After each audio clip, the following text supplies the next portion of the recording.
Hey folks, today's Monday, July 20th, 2026. Coming up on Roland Martin Unfiltered, streaming live on the Black Star Network. The city of Ocean Springs, Mississippi came out to support Nolan Wells and his family at his funeral today.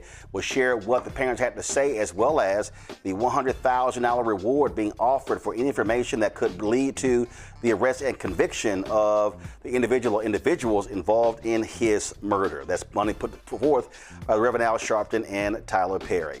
Democratic National Committee is debating whether states should vote first in the upcoming presidential primary calendar, with nearly a dozen states vying for these important early spots. We'll talk with the chair of the South Carolina Democratic Party about why South Carolina should remain first. In Florida, a police officer has resigned after newly released body camera footage revealed a violent takedown of a misidentified black teenager. Cathy Hughes, media pioneer, receives the key to the city of Washington, D.C. She'll join us to reflect on her remarkable career and what this honor means to her. Also, more CBC members will show you what happened in the DEI hearing where they went after critics and Congresswoman Rashida Tlaib. Let's just say she's not a fan of Russell Vought. It's time to bring the funk on Roland Martin Unfiltered on the Black Star Network. Let's go. He's got whatever the miss, he's on it. Whatever it is, he's got the scoop, the fact, the find. And when it breaks, he's right on time and it's rolling. Best believe he's knowing. Putting it down from sports to news to politics. With entertainment just for kicks, he's rolling. It's on go, roll, y'all. It's Roland Martin, rolling with Roland now. He's funky, he's fresh, he's real, the best, you know he's Roland Martin now.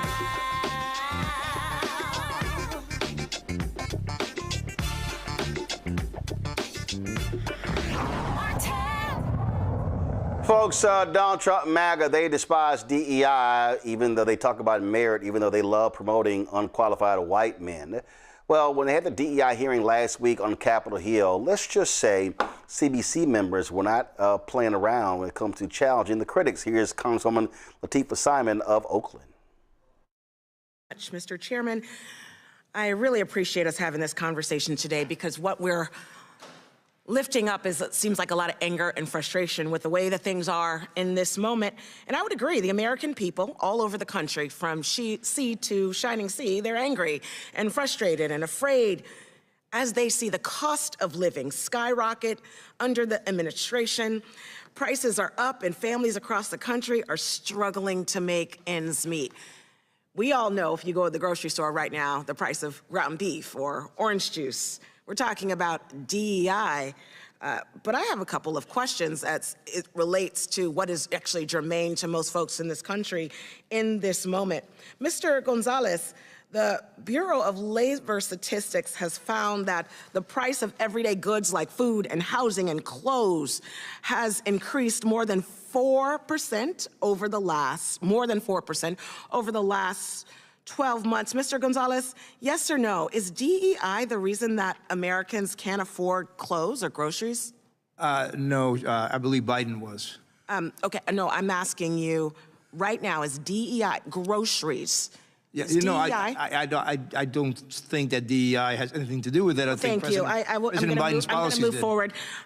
What about housing? Is DEI the reason why 2 teachers working in any state in this country can't afford to buy a house? Again, I would say Biden. Okay, Biden is the reason why, but not DEI. So Biden. I don't think DEI has anything to do with But Biden is not the president right now, but we'll move forward. Ms. Stepman, and if I mispronounce your name, I really apologize. The American families on average paid $310 more for groceries in 2025 under the current administration than they did in 2024. Yes or no, did DEI cause that? No, there are in fact other issues under the sun. Thank you. Dr. Shires, under our current administration, gasoline prices have increased by more than 50% since this disastrous war. Is DEI the fault of that? I don't believe so. Thank you, sir. This is why, I think all of us, many folks who are watching, are struggling with the conversation today. City after city, in rule space after rule space. Folks are struggling with the realities of gas and grocery prices.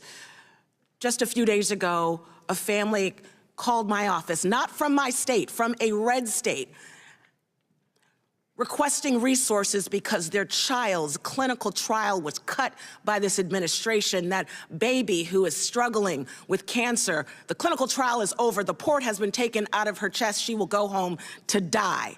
And we are talking about inclusion and equity and diversity. While SNAP benefits are cut, folks can't afford their mortgage, and we're having a conversation about the lexicon of diversity. But okay, did DEI make the president's approval rate fall to 39%? Is DEI the reason that Republicans can't pass any of their bills on the floor this week? Is DEI the reason that the Supreme Court upheld birthright citizenship? Did DEI kill the dinosaurs? I don't think that the American people are buying this attempt to divide and distract and scapegoat. Because what I would say, Mr. Chairman, it's feeling and sounding a lot like 1967 in this room. If you know, you know. We know what's happening. We know what this conversation is really about. And none of us have any real answers about what we're doing today outside of having a conversation that is set to break the commitment to include all Americans, to uplift the fact that we look different. We have different languages. We may pray differently, but the assault on that beauty, that's what we're litigating. Okay, but it's disgusting. And you want to blame DEI, you want to blame foreigners, you want to blame people of color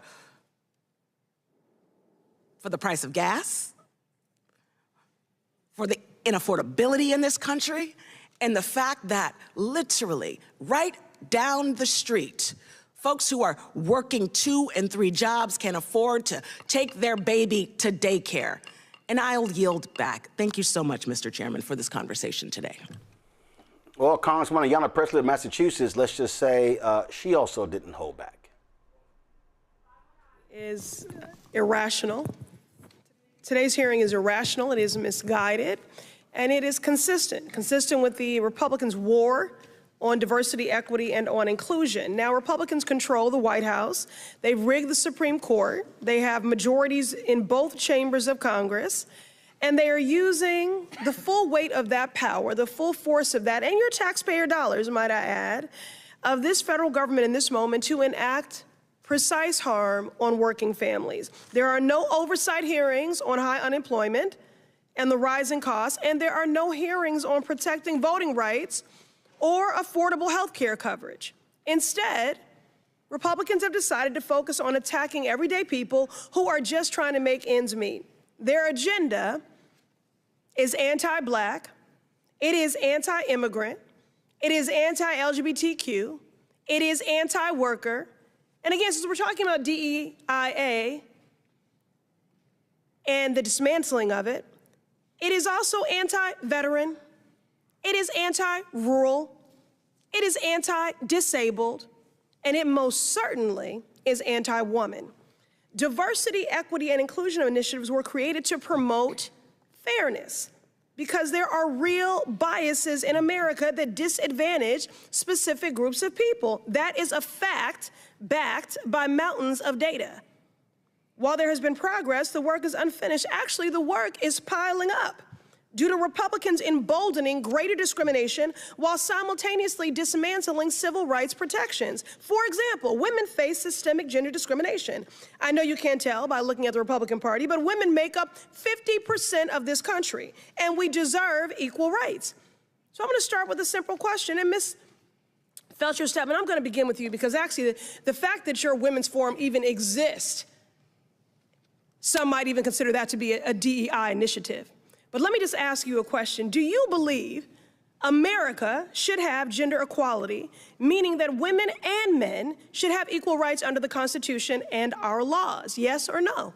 I believe that women and men Yes or no? do have Yes equal rights or under no? the Constitution. Yes or no? One more time to keep it clean here. Do you believe America should have gender equality, meaning that women and men should have equal rights under the Constitution and our laws? Yes or no? I believe they should have equal rights, yes. Okay. And Dr. Shire, yes or no? Yes. Mr. Gonzalez, yes or no? All right. Well, unfortunately, the Constitution is silent on this topic. And that is why I've introduced legislation to add the Equal Rights Amendment as the 28th Amendment, enshrining it as the law of this land.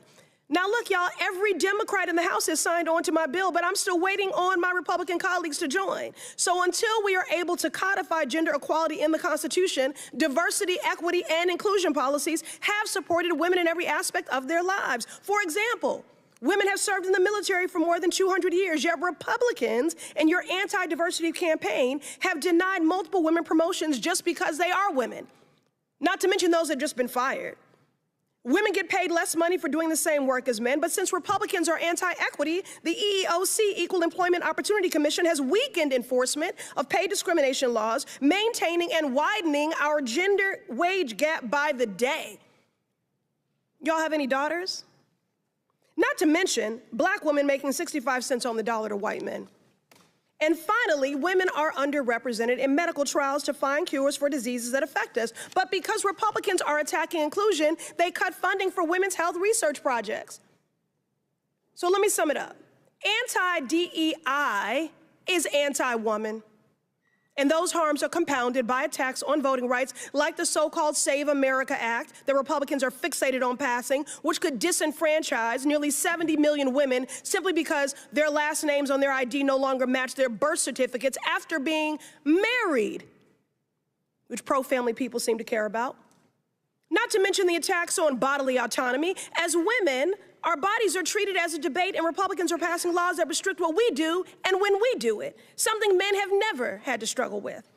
So when it comes to Republicans on this committee who are all men, enacting more harm on women through anti-DI hearings like this one, we need to call it out and fight back. Mr. Chair, I ask unanimous consent to enter into the record this June 2026 article from Afrotech titled Civil Rights Organizations and Nonprofits Sign Letter Demanding Transparency and Response from the Trump Administration Regarding DEIA Ban. Without objection. So y'all, since Donald Trump is so loud and proud about these efforts to dismantle and defund DEIA, why do you think the Trump administration is hiding all the data on their firings? Okay, I guess that's my time. All right then, thank you. Now, that was a DEI hearing. Now, Rashida Tlaib of Michigan, Congresswoman Tlaib of Michigan, when Russell Vought testified, she tore into him, and I must say, this was quite lovely. Director Vought, is it true or false that your agency has dismissed and terminated more than 40 lawsuits and settlements against predatory companies? These were not predatory companies. Yeah. Are you friends with Capital One? With Capital One, no, I don't know. Walmart? Nope. Zelle? Nope. You reversed even settlements against Toyota, Navy Federal, Bank of America. Would you like to know why? Oh, sure. Because it looks like the past directors, you're getting so defensive. You're not friends with them. I wanted to make sure it wasn't personal. You're not friends with them, right? It's a direct question. Who do you work for, Director? President of the United States. No. You work for the people of the United States. You do not work for the president. You have legislation and laws that we pass as elected body members here. You do not work for the president. Wrong. You take an oath to the people of this country, and we pass laws that you are supposed to enforce. You do not work for the president. So that's probably why I think the founding fathers would have a different view, Congresswoman. Oh, I am so glad this is on record. You should be fired because you work for the people, not the president. None of us work for the president. The president won an election. I understand.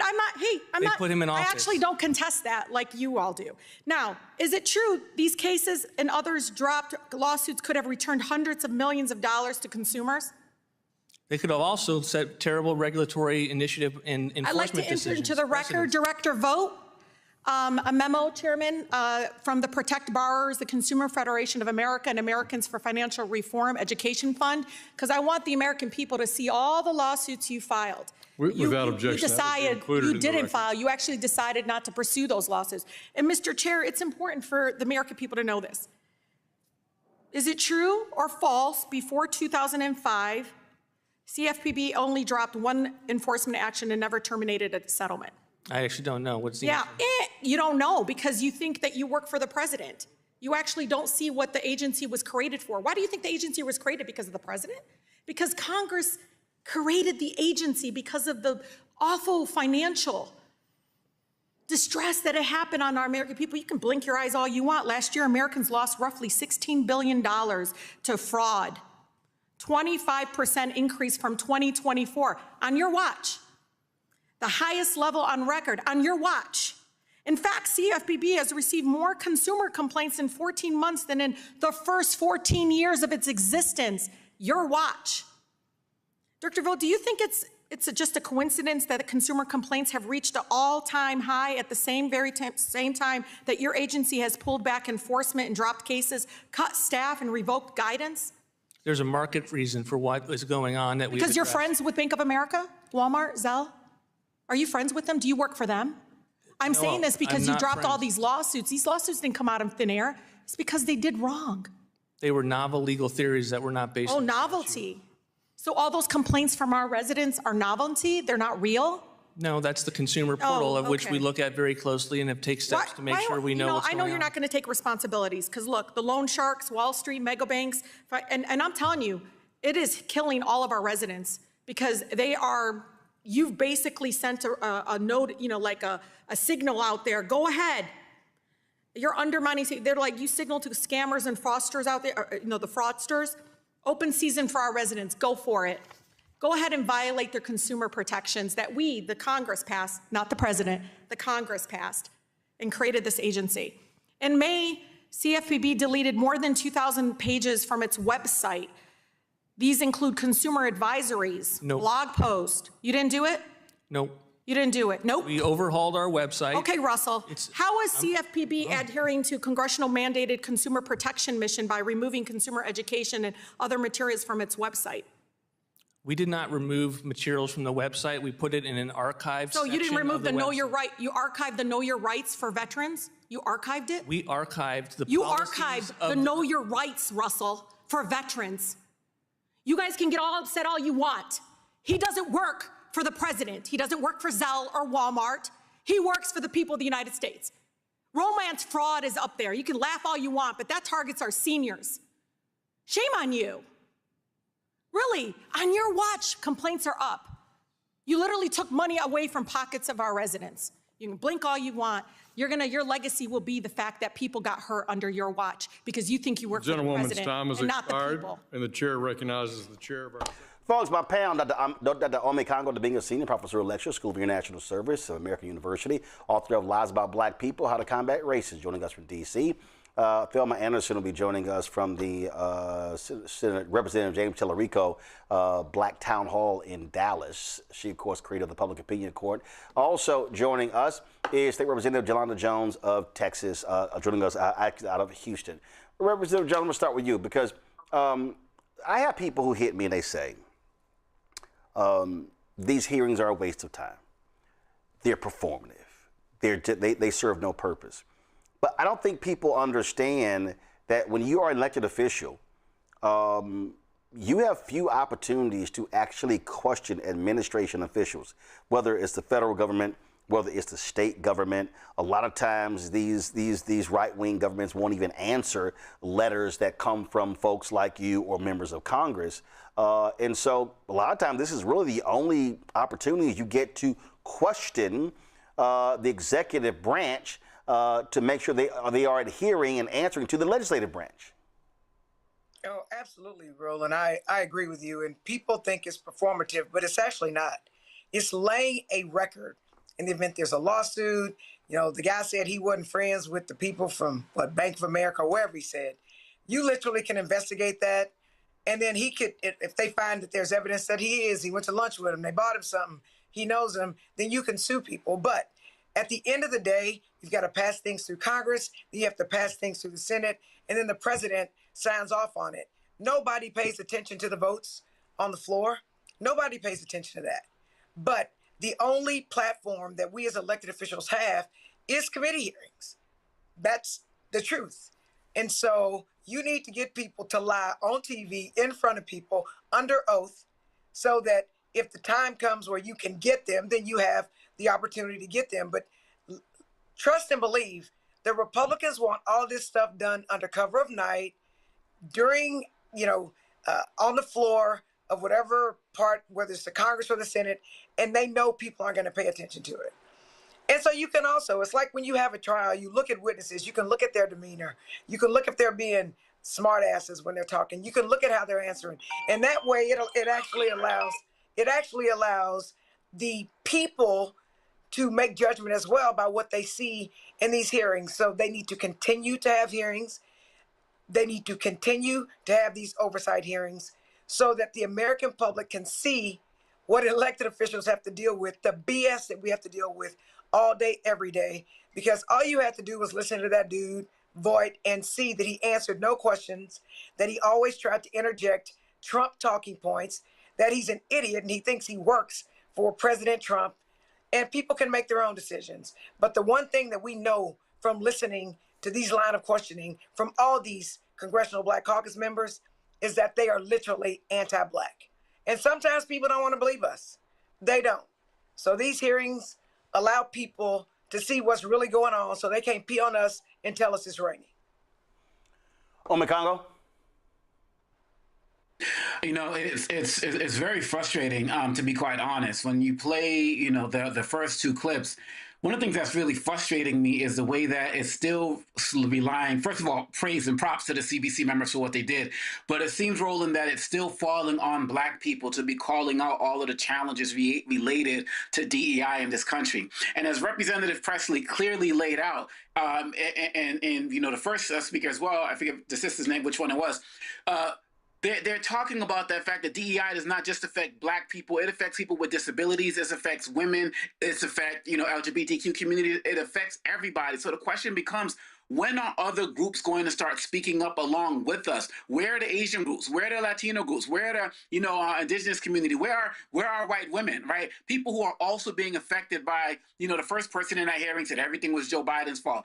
All of these groups are being affected. And the fact that we're still carrying the weight as it relates to speaking about the consequences of this DEI policies or anti-DEI policies, it's important that we're doing it. Props to them. But we can't get the progress that we need if it's just going to be us. And as it relates to Vault, their mindset is very simple. We do work for the president. These are from him to Kavanaugh to others, to Stephen Miller. They believe in unitary executive power, that all power lies with the president. And until more of us start speaking up and calling out these issues, as Representative Tlaib did in her, what she did and Elizabeth Warren did earlier in another hearing, hopefully that's when people are going to start to wake up. I mean, consumer protections. I mean, I got a check from a credit thing I used last year, and I wasn't even expecting it. These people were fighting on our behalf, and all of us are getting screwed. It's not just Black people, and more people need to step up and call this out so they can make them take full responsibility for it. It can't just be us. Indeed, indeed. And I've been saying that for a very long time. All right, folks, going to a break. We come back.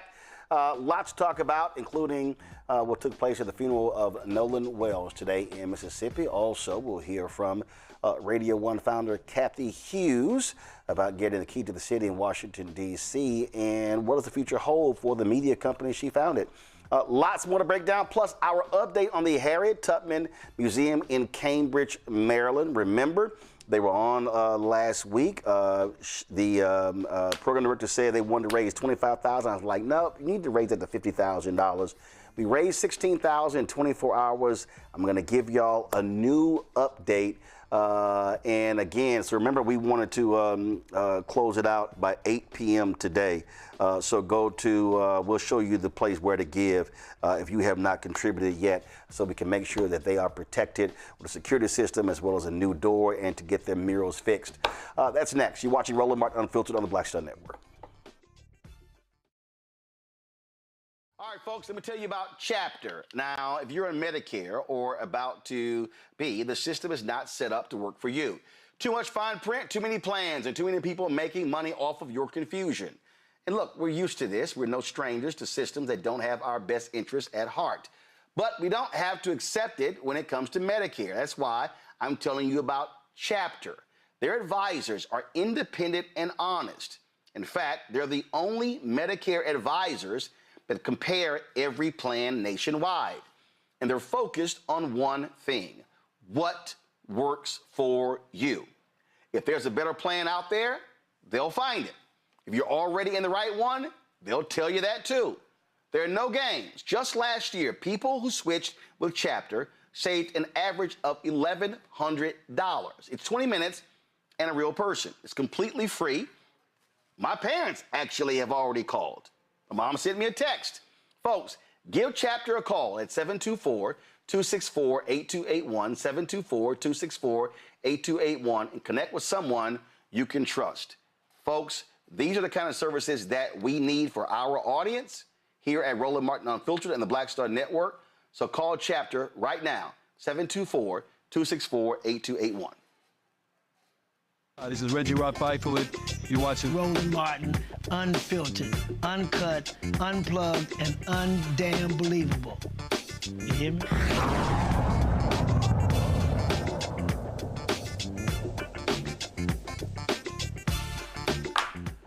All right, folks, media pioneer Cathy Hughes has been awarded the key to the city of Washington, D.C. by Mayor Muriel Bowser. It took place last week, recognizing her decades of contributions to broadcasting, journalism, entrepreneurship, and the community. Hughes, of course, founder and chairwoman of Urban One, formerly Radio One, began her media career after moving from Omaha to Washington, D.C. Got her start in radio and is widely credited with helping create the iconic Quiet Storm format, which remains a staple on R&B stations across the country. She also taught at Howard University School of Communications, which now is named after her. She later purchased Washington radio station WOL, laying the foundation for what will become Urban One, the nation's largest black-owned multimedia company. She joins us right now. Cathy, what's happening? Hey, Roland. How are you? Doing great. So I saw a bunch of the clips and posts last week regarding with the key to the city, and you've gotten a ton of different accolades, but obviously it's always a lot different in the place where you've been for quite some time, and of course where WOL was grounded. Absolutely. I mean, such an honor not to have been born in this city, but then particularly after this many decades of being involved in the city, to be recognized for it. And the mayor sent it. Oops, looks like we lost Cathy's signal, so we're going to get her back. So not quite sure what happened there. But let me do this. Y'all, we actually, when I was actually at TV One, I did a one-on-one with her. So here's just, y'all got that? Y'all have it? Go ahead and roll some of that.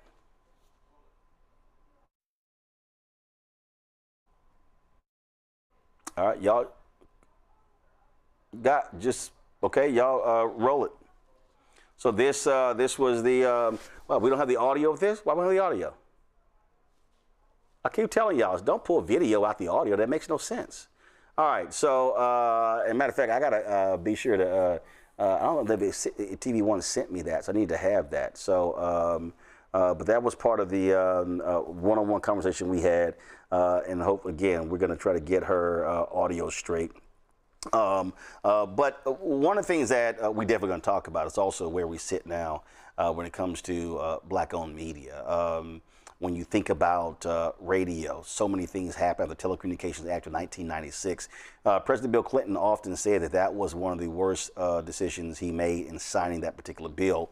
We are seeing what's happening with black newspapers as well. Of course, black magazines being decimated. And I've been making this point to people for years, that what we have to understand is we're going to rue the day when we do not have black-owned media. We got Cathy back, and so Cathy, you there? Yes. All right, we're checking her audio. All right, let's go right to her. All right, we're good. All right, there we go. All right, you were making a point about being recognized in a city you did not grow up in. Right, exactly. And then all of a sudden, somebody took us off the air. It's such an honor. The mayor only did 6 keys during her 3-term administration. And so for me to be the only woman in the 6th key just adds a whole lot more to the incredible recognition. And I was so nervous. I'm looking at the clip that you're showing, and I'm fidgeting and moving around. For one thing, this is, Magic Wednesday, and I do it every Wednesday over in Ward 8 during the summertime, and we go anywhere from low-end 800 people to high-end about 3,000 with lines wrapped around. And so the noise was almost deafening, and I was like, how do we get them to, listen? But when you have that many people, it's hard to get them to quiet down and listen, particularly when you're outside.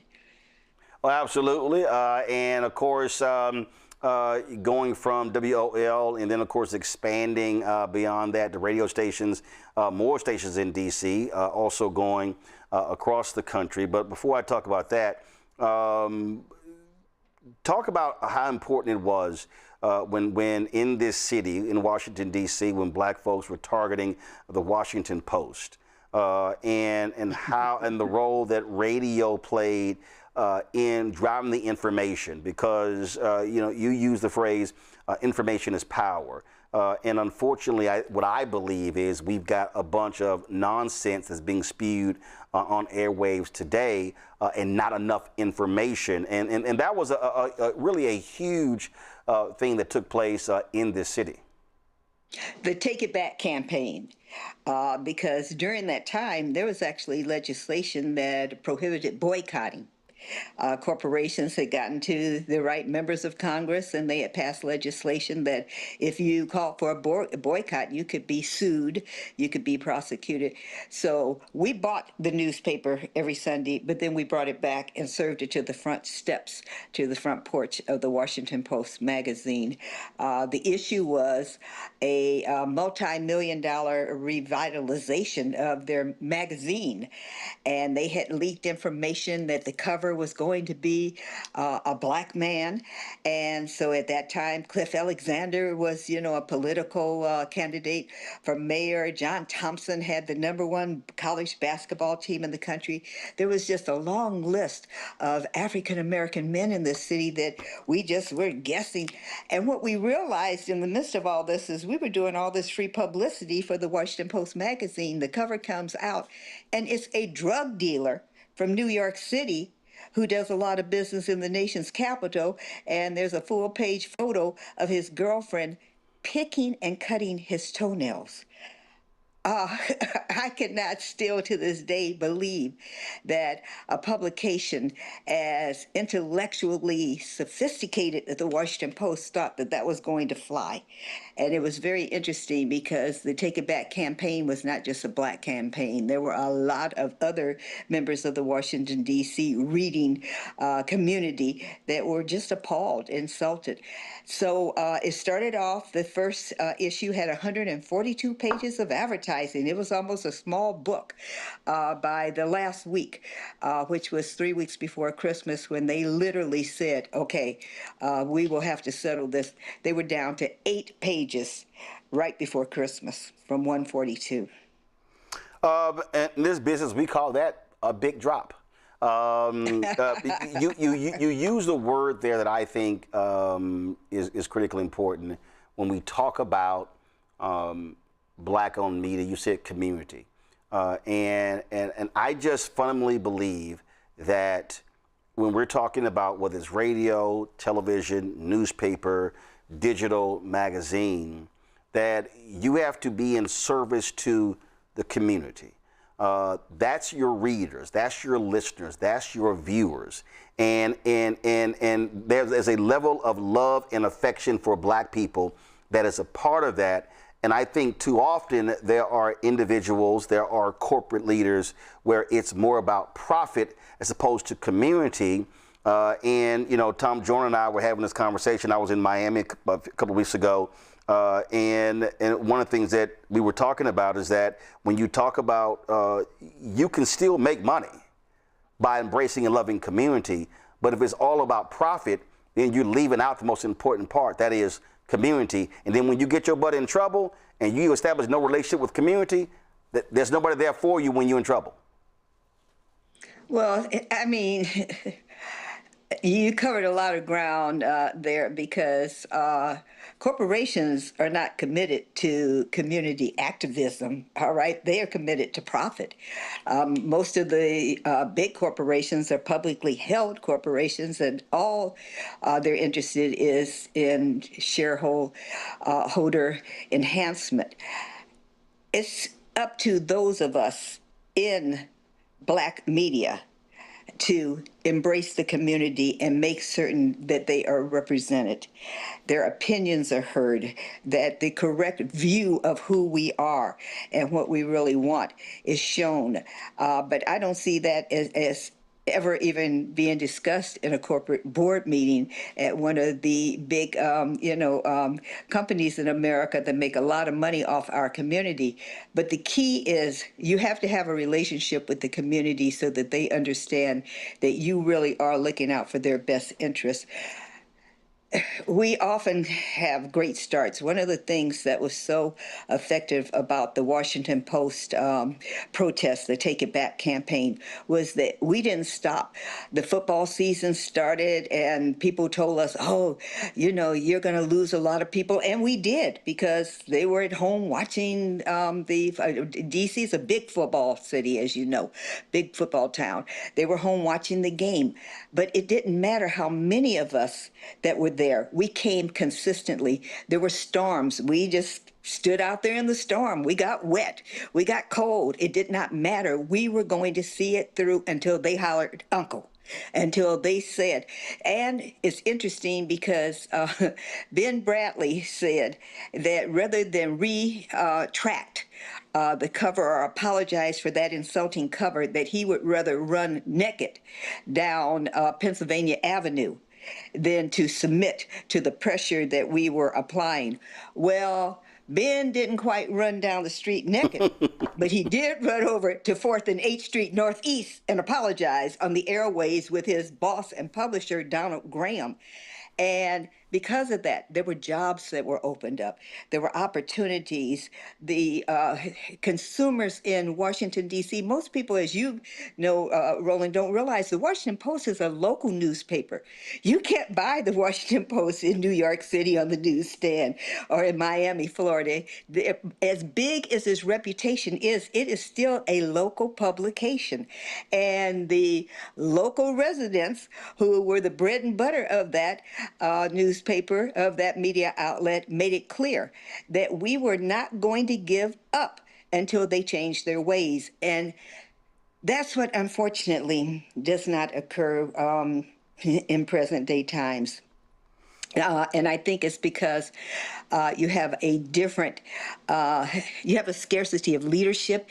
You have a different set of priorities that are preached in churches. During those days, ministers, Reverend Leon Sullivan in Philadelphia used to start off his sermons by saying, "I hope you remembered your tennis shoes, because as soon as this service is over, we are marching down to protest what's going on at Tasty Cakes." And he did that every Sunday from the pulpit. We don't have that anymore. We don't have the activism. Our ministers are focused on other things. And I thought we had a pretty good start with Target, but then all of a sudden there were deals made and concessions made. And now at the Essence Festival on the 4th of July weekend, I'm told that Target was the main sponsor, that they were right up front. Yeah, well, Target was also a sponsor last year. They had a pre-existing. But they had a different location last year. Yeah, they had a pre-existing deal with Essence that predated the beginning of that boycott. But you just mentioned two things, and as you were talking, and I have been. This is literally the basis of a book that I'm editing that's actually due tomorrow. This is from that you wrote. Oh yeah, it drops in February.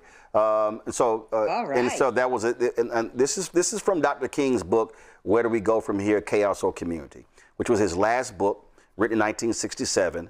That if you read it today, you swore he wrote it last year. Go to my iPad, Henry.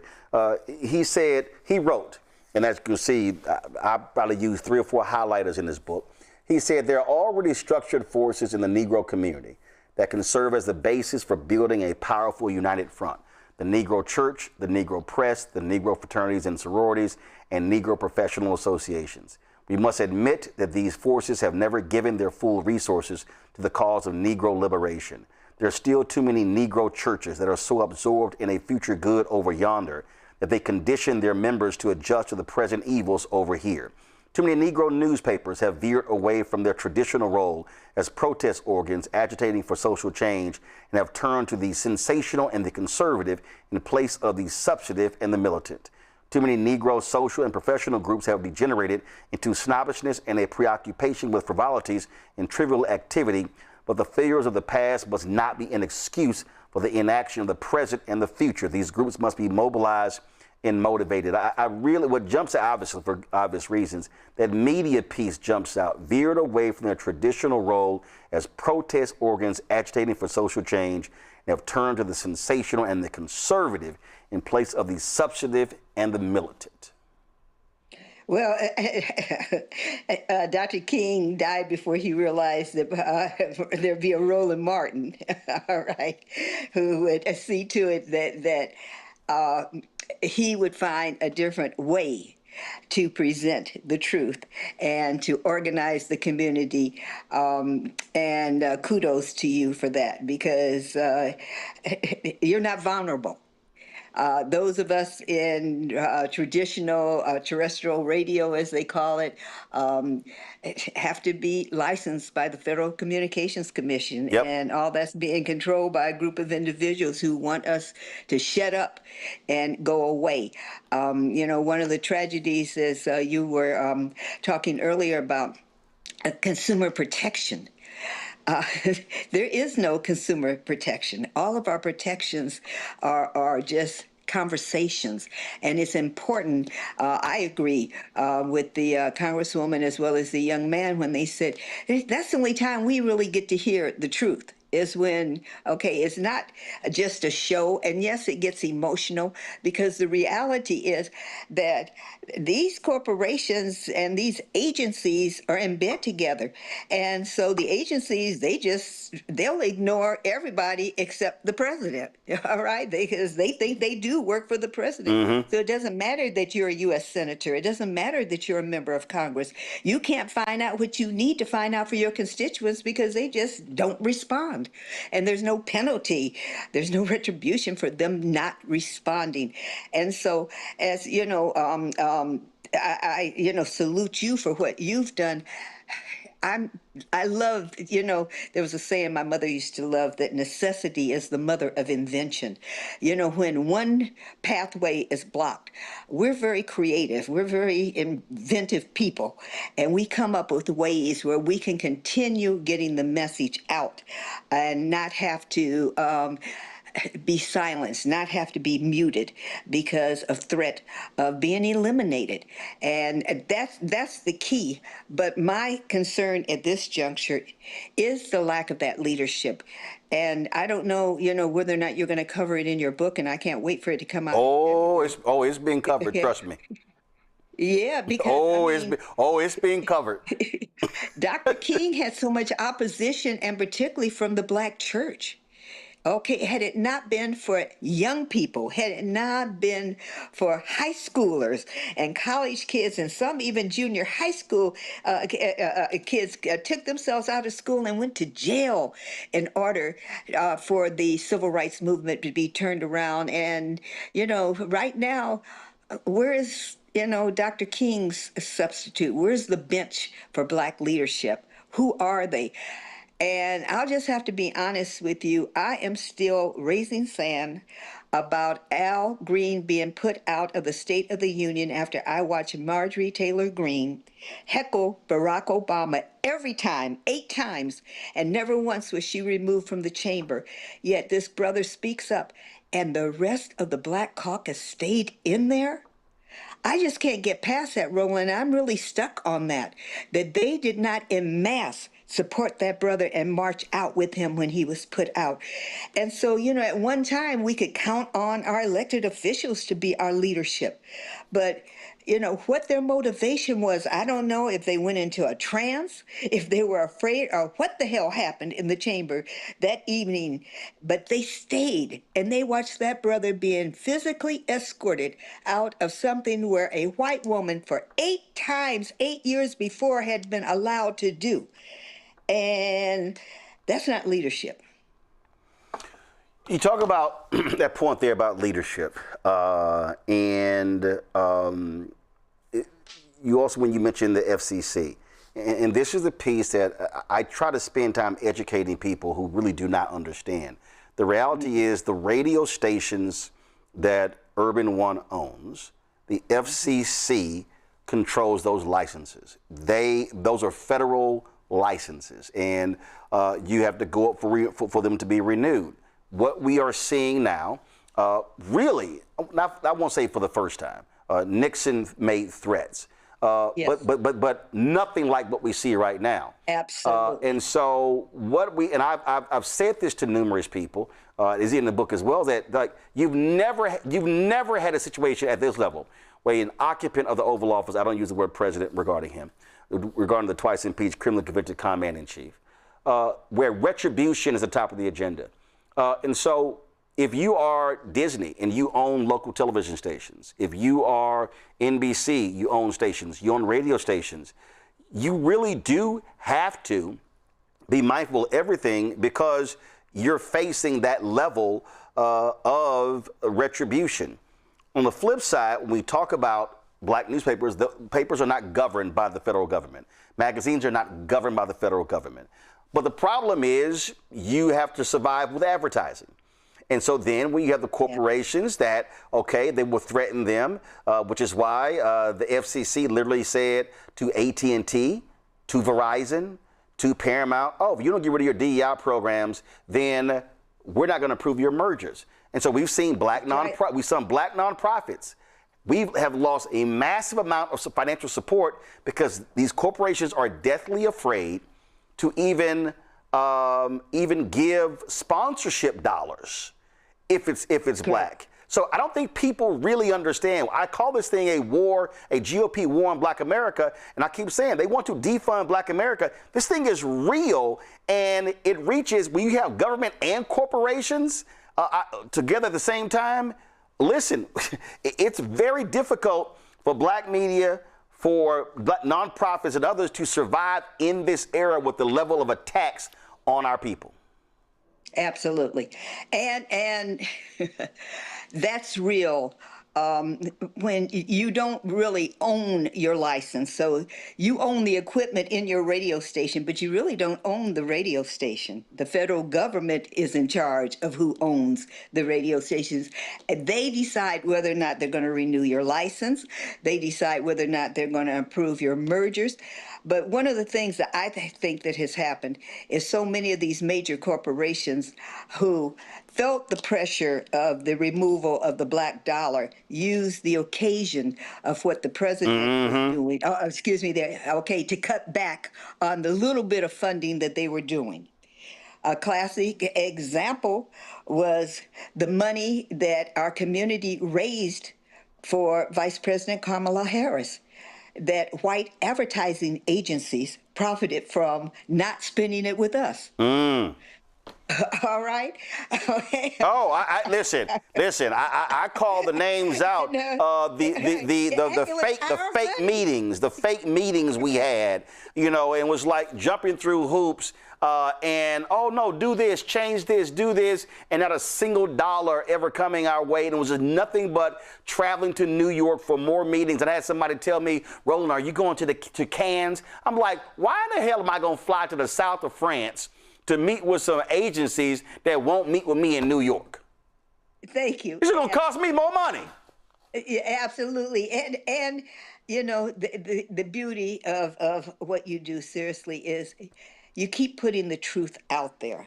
all right, and you're unapologetic about it, but also you're unthreatened. Okay, you have figured how to continue that which you are committed to doing, which is informing the community of the realities of being Black in America today, because we are really very confused. We're very confused over the fact that he who controls the dollar controls everything. Yep. Okay. And we don't seem to still understand that that's us. That is us. I mean, I'm sure you saw the report that came out about these high-end designer handbags, clothes, jewelry, the whole 9 yards. The majority of their products are sold to people of color. Yeah. That cannot afford it. That's the really fascinating aspect of the research that came out. These were not celebrities. These were not athletes. These were common, everyday working people who did not realize that they were the profit margin for these luxury items. And our self-hate is so real because I saw this on social media, and yes, I had to snap on some people online. So this is not great quality video here, but go. Let's see here. Come on, where's the video? If y'all, so over the weekend at the AKA convention, they announced that it was this big old thing. They announced that the undergrads were getting these Telfar bags, and Telfar, of course, Black-owned luxury designer company. What was unbelievable to me, and I'm looking for it right now because they were like, the sisters were screaming and everything. I go under the chat, Cathy, go into the chat, and there were Black folks who were saying, I can't believe they're screaming like that. It's not like it's a Chanel. It's not like it's a Birkin. And again, I went off. I said, this is exactly what I'm talking about. Y'all gonna scream at Chanel, but you don't want to see a Black luxury company in the same vein. That's Black self-hate. Yeah, well, 400 years of working on it. Okay, they pretty much have perfected it. They pretty much have perfected the hatred of each other, of ourselves. But the worst part is the misunderstanding. And that's the reason. I remember when they first started eliminating books from libraries and eliminating, Virginia, Youngkin, as soon as he became governor, eliminated critical race theory in schools. We didn't have in Virginia critical race theory in school. So while on his very first day of his administration was he eliminating it, all the signs have been there, okay, that we, our history, our future, we're in jeopardy. All right, we are physically in jeopardy. You know, Dizzy Kimbrough's been saying it for decades, and people said he was crazy. Okay? They talked about him like they talked about Dick Gregory. Oh, you're a conspiracy theorist, and that's never going to happen. They are slowly but surely dismantling every ounce of progress that we have made since coming out of slavery. Oh, absolutely. Panel, get rid of we'll go to y'all for questions. You mentioned earlier when we were talking about Dr. King, and John Lewis said, Congressman John Lewis said that he felt that the civil rights movement really ended with the passage of the Voting Rights Act in 1965. But the reality is that the Fair Housing Act was signed into law 9 days after Dr. King was assassinated. And it was actually his assassination that led to that. It was being filibustered by Republicans and Democrats in the House. Senator Edward Brooke broke it in the Senate. And here we are, where we're trying to see rollbacks of housing protections. That day, April 4th, is a day that lives in infamy. And I've interviewed people all across the country who talked about that day. Where were you that day? What do you remember, and how impactful was that April 4th, 1968 on you? It still can bring tears to my eyes when I really think about the feeling, because you realized that he was one and only. That's been one of the ways that we have been contained for all of these centuries, actually, is because it's a one and only theory that they practice. And I realized that because young people had heard his message and had responded, other leaders were emerging. And so it's kind of like the story of, they cut off the head and the rest of the body will die. Because I knew. It was a sick feeling that just went through me that, oh my goodness, all this progress that we've been making, we're finally getting on the right page. Ministers who had been, like bad-mouthing him were coming around, apologizing even, and getting on board. The word was spreading of what we could do. We were starting to be recognized, and then all of a sudden it was aborted. It's gone. And I remember not believing it at first. I was one of those, no, that can't be true, under no circumstances. And then I guess the way I handled my grief was that I just assumed that there would be enough anger, there'd be enough force as a result of the assassination of Dr. King, that there'd be a whole new population of leadership emerging. And we started going backwards, and we have continued going backwards.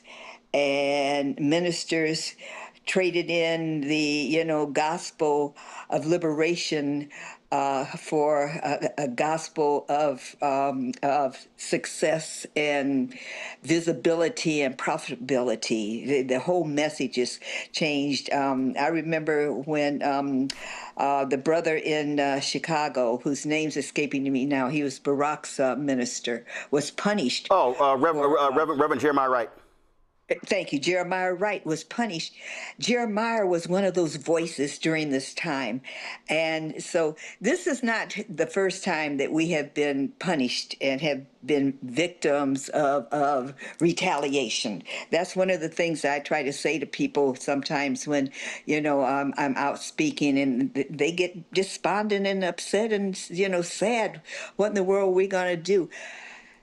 Quincy Jones used to love to say that there was nothing new under the sun, particularly as it relates to music, but it's really true. We've been through this type of oppression before. It's more public now because of technology. There's more information out there, but this has not been the first time that there's been an attempt to silence us. And I just am hopeful that individuals such as yourself, Don Lemon, others, Joy, Reed, others have found their voice in a protective avenue, and I'm just prayerful that the powers to be don't figure out how to shut that avenue. But I think as creative as we are as people, that we will find a way. We will not only survive, we will thrive, and we will continue to move forward, because we don't have any other chance, quite frankly. This is our country. We built this economy. We built this country, and we still do not understand the power that we possess as a unified community. Indeed, indeed. Questions, first up, Omekongo. What's your question for Cathy Hughes? Ms. Hughes, it's truly an honor to talk to you through all of your perseverance. It's just truly an honor. Thank you for your commitment to our community. Thank you. The question that I have for you, you talked about the failure of some of our leaders, some of our politicians, some of our ministers. Given your expertise, some of us feel like our Black entertainers are also letting us down in this moment. I want to know if you feel the same, and if so, why? Amen. Do you think they're doing that? I can remember when they would forget to thank the Academy for the award. They'd be so busy preaching. Okay, they started giving liberation speech. The minute they got on the stage, okay, they were cursing out the government. They were calling people by name. Now they thank God, their mama, which is good. Okay, it's good to thank God. It's okay, it's great to thank God. Good to thank your mama. But can you get around to talking about the issues that are confronting your people? There was a time you could not watch an award show without there being a speech Okay, and then they would start competing. Okay, yeah, well, that sounded good, but I'm gonna sound better when I get up there to get my Grammy. Okay, all right. Okay, I'm thinking while you up there protesting, whatever, I'm gonna come up behind you, and I'm gonna. They were outdoing each other. They were putting their money where their mouths were.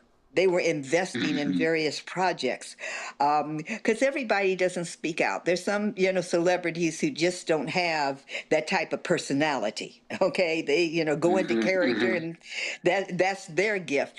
But all of that has basically vanished. And I mean, I know that this is not going to be popular for me to say because he is the number one popular entertainer now. But I was so proud when Bad Bunny said that he would not ever perform again in America as long as this administration was in power. And along comes the Super Bowl, and guess what? He is right here in America performing at the biggest sporting event that we have. So I was like, okay, now what changed your mind? Because it couldn't have been the money. Because when you get to the status of a Bad Bunny, money is not an issue. Okay, counting it is. Okay, keeping up with it. All right, that's the issue, because it becomes that plentiful in the music and entertainment industry. But what changed his mind? It was such a beautiful, unifying. He said he would only perform in Puerto Rico. And I can't tell you how many African Americans I knew that went to Puerto Rico to see him perform out of support for, oh, this is beautiful. But then we look up and he's dominating the Super Bowl.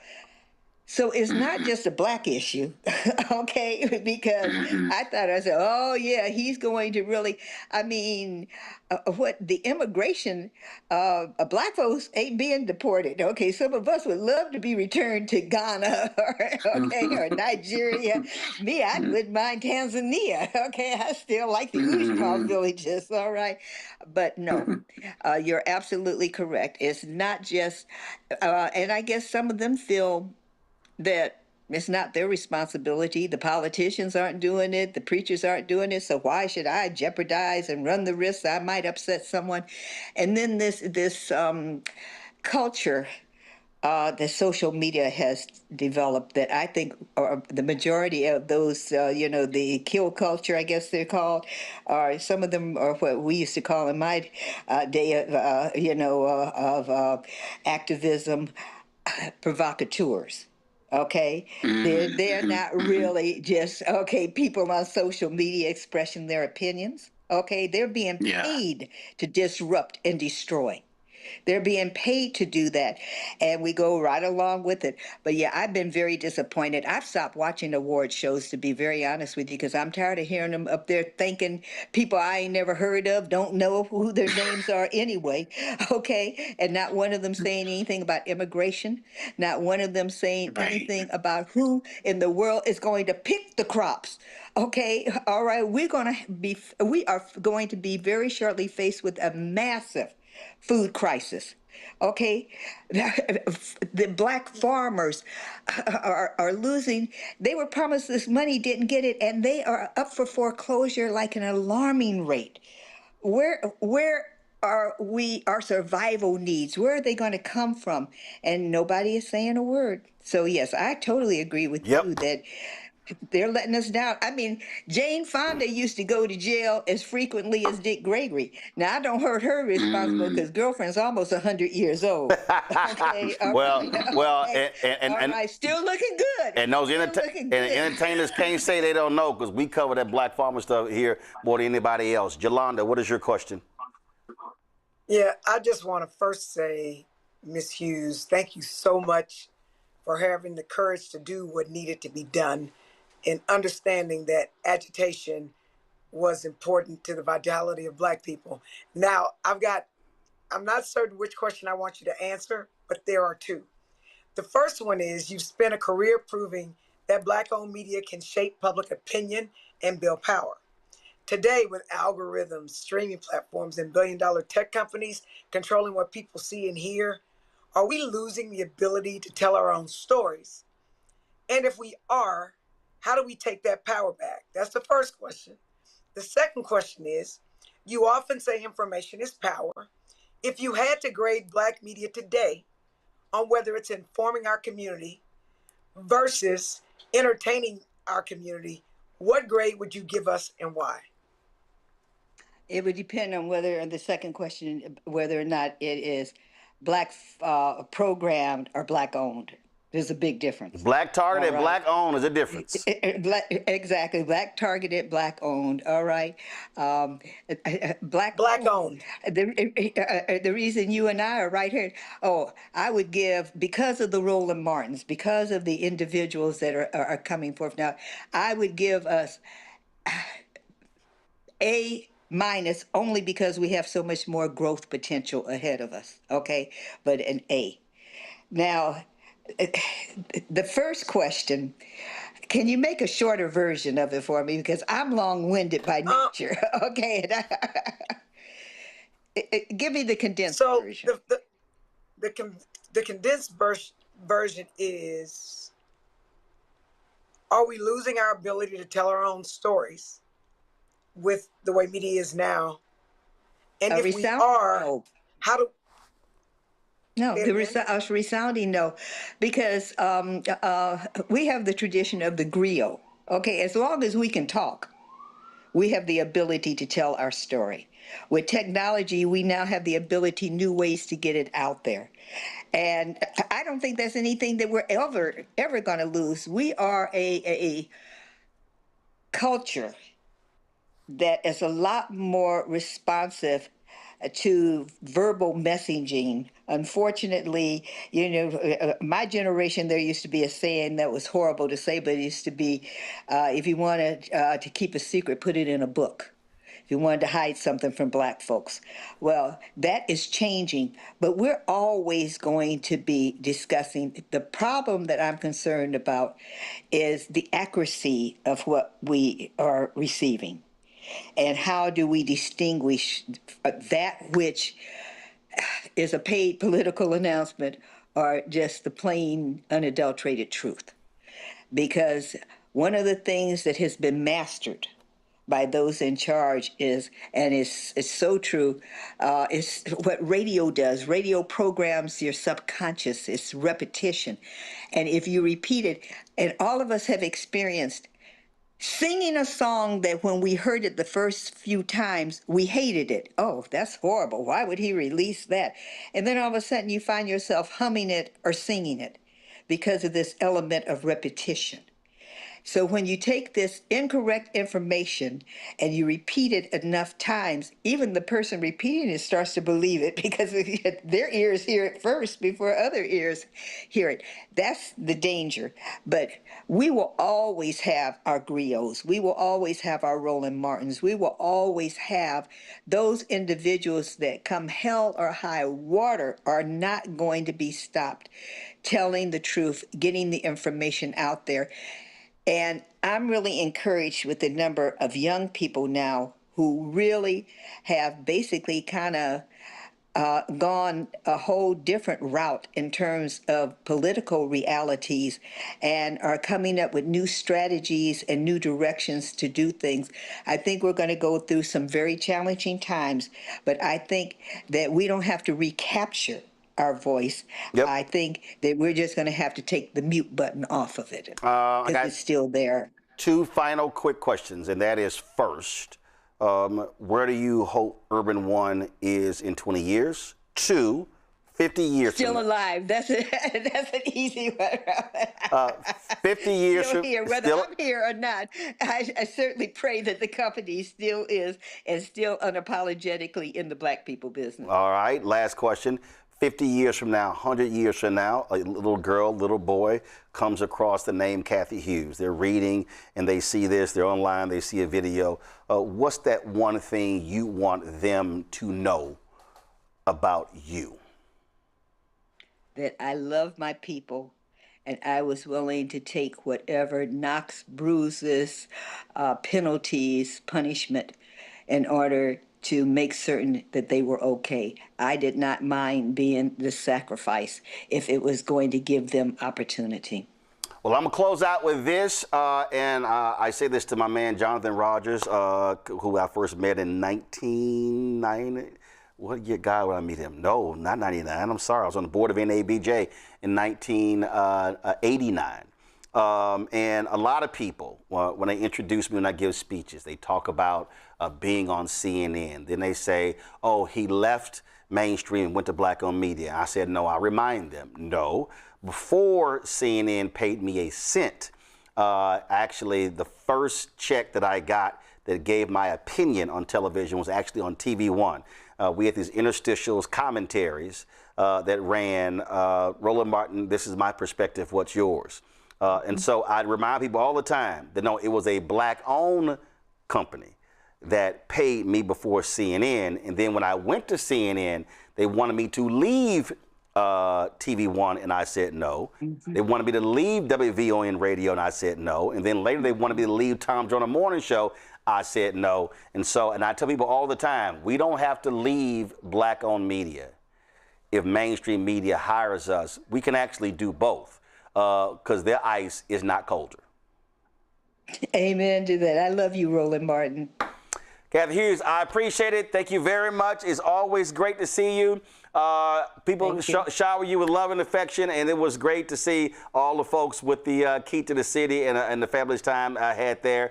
And so I shall see you soon sometime on the dance floor. Thank you. God bless. Thanks a bunch. You know what? I was going to go to a break. Let's go right into it, y'all. And that is my next guest has been holding, and that is to talk about South Carolina. Let's talk about South Carolina. Democrats, of course, when Joe Biden ran in 2020, also in 2024, South Carolina, of course, primary was first.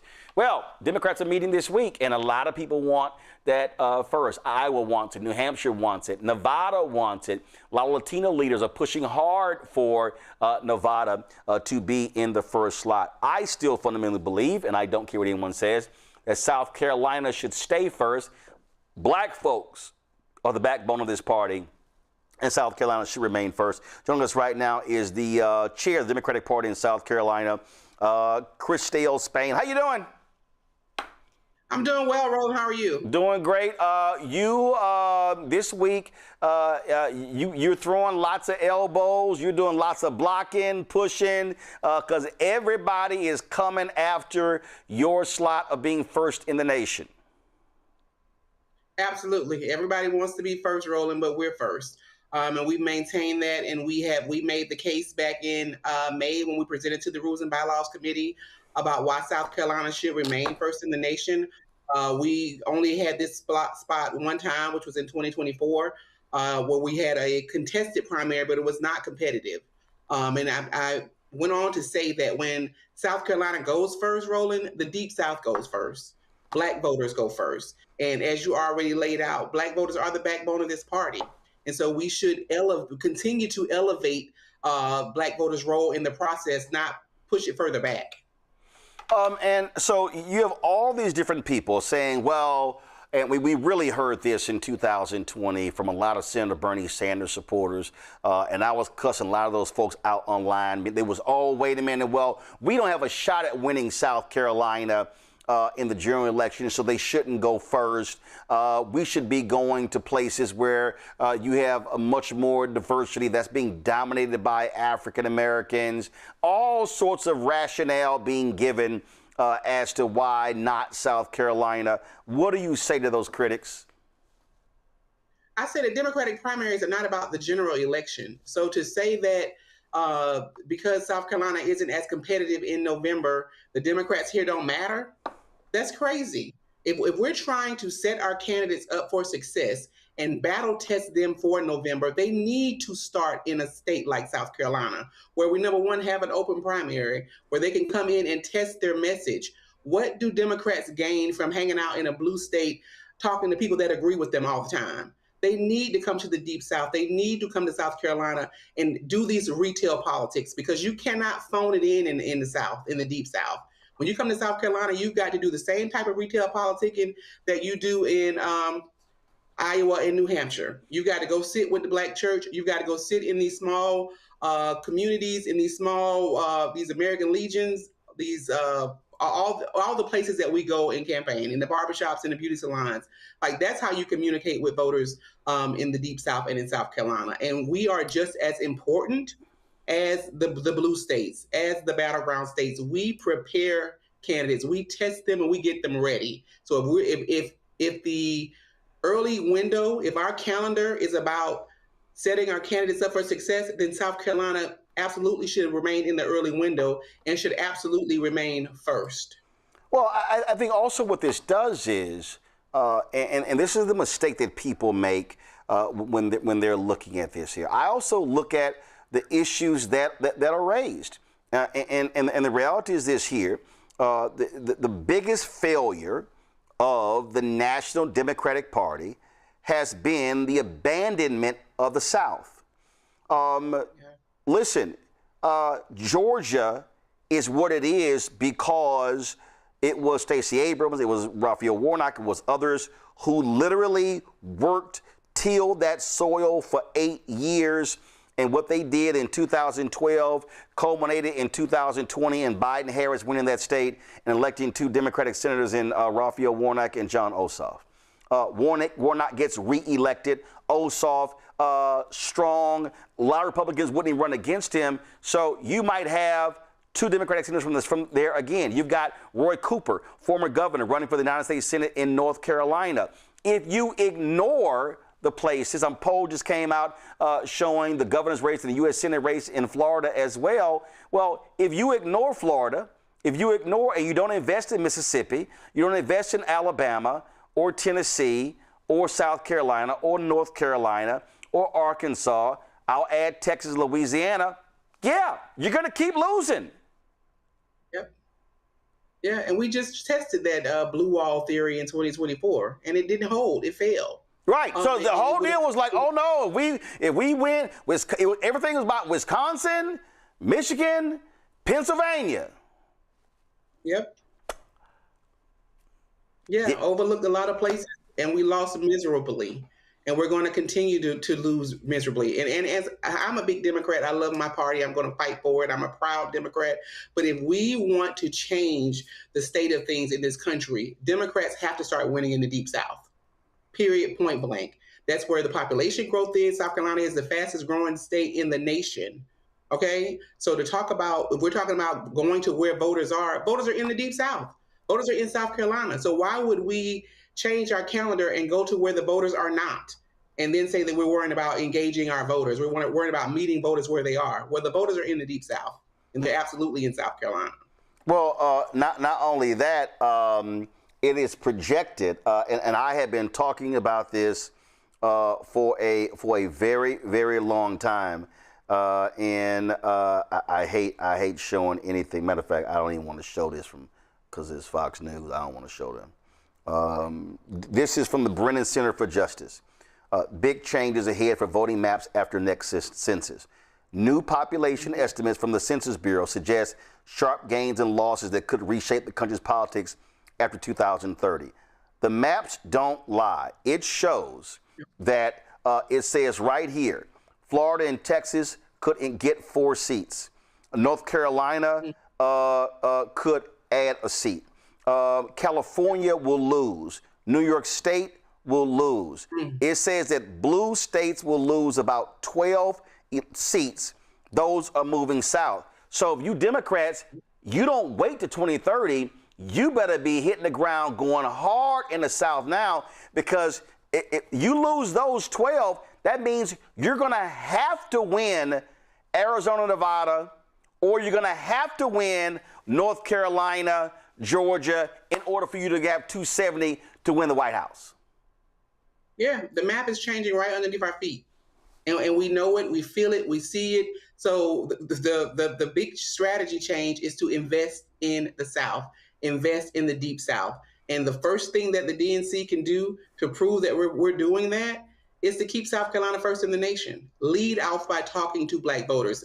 Make sure that our candidates have to come and talk to Black voters, to rural voters. Like you talked about Black farmers. South Carolina is a rural state. We've got farmers all across this state. South Carolina, we've got, I don't even know how many institutions of higher learning. Like we've got students, we've got veterans. You get it all when you come into South Carolina, and you don't have to be a billionaire to compete here. So it's just so many pieces to this puzzle that absolutely makes sense for South Carolina. And I also made the case too, Roland, during our presentation. Like, if we ever want to see another Jimmy Carter, another Barack Obama, another Pete Buttigieg, you have to keep South Carolina in the early window, because that's the only way, another Bernie Sanders, that's the only way they were able to pick up momentum and build their coffers and build their campaign, because they could afford to compete here. Before I go to Yolanda, this is what the Brennan Center said. Based upon these estimates, California will lose 4. New York will lose 2. Illinois, Minnesota, Oregon, Pennsylvania, Rhode Island, Wisconsin will all see 1-seat decreases. If these estimates come to pass, the South would have a record 164 seats in the House next decade. After the 1960 reapportionment, the South, Midwest, and Northeast each had roughly the same number of representatives, but with the country's steady population shift southward in the years since, nearly 4 in 10 members of the House could well be Southerners by next decade. Yeah, they had better be waking up, paying attention. It ain't about the white suburbs. Yolanda. Look, I'm a black elected official in Texas. I already see what Republicans are doing right now with the numbers that they have. So if they leave us alone, don't invest in us, and especially in the black community, it's going to be worse. And I absolutely agree that the first primary in the Democratic primary should be South Carolina. Because here's the deal. We got these progressive white liberals deciding with the bench who gonna run for what. They literally pick their anointed white person, and then they come on to us and they losing or quitting. So we are going to make sure black people, sort of generally, but South Carolina specifically, you're going to have to come correct. You just are. Amen. And I also think if the DNC actually disrespects South Carolina, and I'm from Texas, but disrespects South Carolina, and they are further showing that they really don't care about the black vote. Because as I said at the Texas convention, the road to blue goes through black. Black people gonna make you right. That's just what we gonna do. That is just who we are as a people. But we have too many white progressives, quite frankly, who are afraid to hear constructive criticism, who are afraid to listen to our issues, who are just afraid, and they think that shit that worked a long time ago, where you can talk around us, we ask you hard questions and you don't answer, that's not working anymore. It's not. Say what you want to say about President Obama. We finally had a black person win the presidency, and now we expect for you to come to us. We just do. At one point before him, we picked lesser of evils. We picked the best white person left. We did that. We don't do that no more. You better come to us, and you better come correct. And I want the DNC to hear, at least from this black woman in Texas, which, by the way, they're attacking black women. I support South Carolina being the first primary. And if you do not keep South Carolina there, I think you're going to have a lot of black people are going to leave the Democratic Party, because I never thought that I would live to see the day where black folks ended up leaving the Democratic Party. I was talking to a black person this morning from another state who literally said he felt homeless between the parties. So I knew at least at one point, Roland, for those of us who are like us, that we believed that we're Democrats. We might be mad at the Democrats, but if we go vote, we're gonna vote for Democrats. It's not like that anymore. We're a different kind of Negroes right now. Right. So the Democratic Party better pay attention, because they about to F-A-F-O. Ome Congo. I really appreciate your work and your advocacy. One of the concerns, this kind of goes off of Representative Jones' question/comment. Do you feel like, especially coming off of the 2024 election where Kamala didn't win, that if South Carolina is chosen to not be the primary state, that this will be another slap in the face towards black people that'll make more of us feel alienated from the Democratic Party? Absolutely. I mean, I hate to say that, but absolutely. What would be the reason? The calendar had been set for decades, where Iowa was first and New Hampshire was second. No problem. And when we want to talk about competitiveness, where Roland brought that up earlier, New Hampshire was a red state for a long time, and they were the first 2 states. Iowa was the caucus. New Hampshire was the first primary. So, that didn't matter then, but all of a sudden it matters now, right? So I do believe that, Black voters will feel disenfranchised if South Carolina's moved out of this first in the nation spot. Because like I said, we have not really had it. We had a sitting president in 2024 where we had this primary that was not competitive. No one's going to recruit candidates against their own president. You have the seat. So we never really got an opportunity to see what this means. What does this mean? What does it mean for our party? More importantly, this calendar, as it stands right now, has not been tested. So there's no real big takeaway from the party to say that, oh, this really works for us or this doesn't work for our candidates. So I just think that it's a no-brainer, in my opinion, to leave the calendar where it is. All right, then. Christelle Spain, we certainly appreciate it. Thanks a bunch.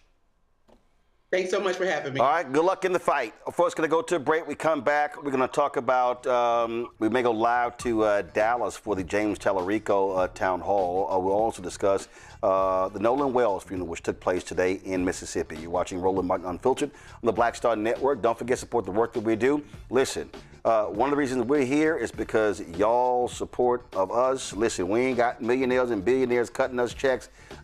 It's our small donors and our folks that have been supporting us since we launched almost 8 years ago. You want to contribute via Cash App, use a Stripe QR code. You see it right here on the screen. That QR code is also for credit cards. If you're listening, go to blackstarnetwork.com for ways to give. Check some money order, make it payable to Roland Martin Unfiltered. P.O. Box 57196, Washington, D.C. 20037 0196. PayPal's R Martin Unfiltered, Venmo RM Unfiltered, Zelle Roland at RolandSMartin.com, Roland at RolandMartinUnfiltered.com. Back in a moment. All right, folks, let me tell you about Chapter. Now, if you're in Medicare or about to be, the system is not set up to work for you. Too much fine print, too many plans, and too many people making money off of your confusion. And look, we're used to this. We're no strangers to systems that don't have our best interests at heart. But we don't have to accept it when it comes to Medicare. That's why I'm telling you about Chapter. Their advisors are independent and honest. In fact, they're the only Medicare advisors that compare every plan nationwide. And they're focused on one thing: what works for you. If there's a better plan out there, they'll find it. If you're already in the right one, they'll tell you that too. There are no games. Just last year, people who switched with Chapter saved an average of $1,100. It's 20 minutes and a real person. It's completely free. My parents actually have already called. My mom sent me a text. Folks, give Chapter a call at 724-264-8281, 724-264-8281, and connect with someone you can trust. Folks, these are the kind of services that we need for our audience here at Roland Martin Unfiltered and the Black Star Network. So call Chapter right now, 724-264-8281. Hi, I'm Jo Marie Payton, voice.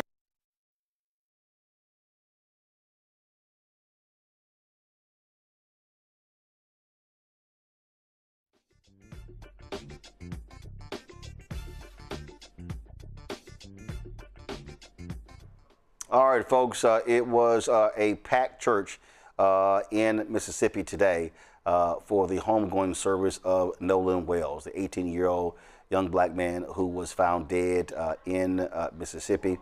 Hundreds filled in that particular church to say their final goodbyes. Among them, Hall of Famer Terrell Owens, as well as Spike Lee. Wells and a group of friends, of course, went to Horn Island off the coast of Mississippi to celebrate July 4th. His friends returned to the mainland later that afternoon and told police that Wells opted to stay behind, saying he would catch a ride back later with others. When he didn't return home that night, his mother reported him missing around midnight. A U.S. Park Ranger found Wells' body on the northwest shore of Horn Island on July 6th. During the emotional service, friends, community members, and his parents remembered the teenager's faith, kindness, and athletic accomplishment. Also during that particular service, Reverend Al Sharpton announced that that the National Action Network was going to give a $50,000 reward for any information leading to the arrest and conviction of individuals involved. This is some of what Wells' parents had to say.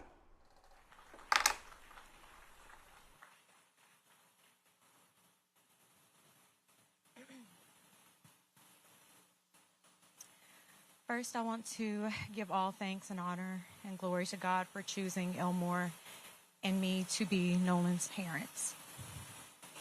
We thank you, Lord,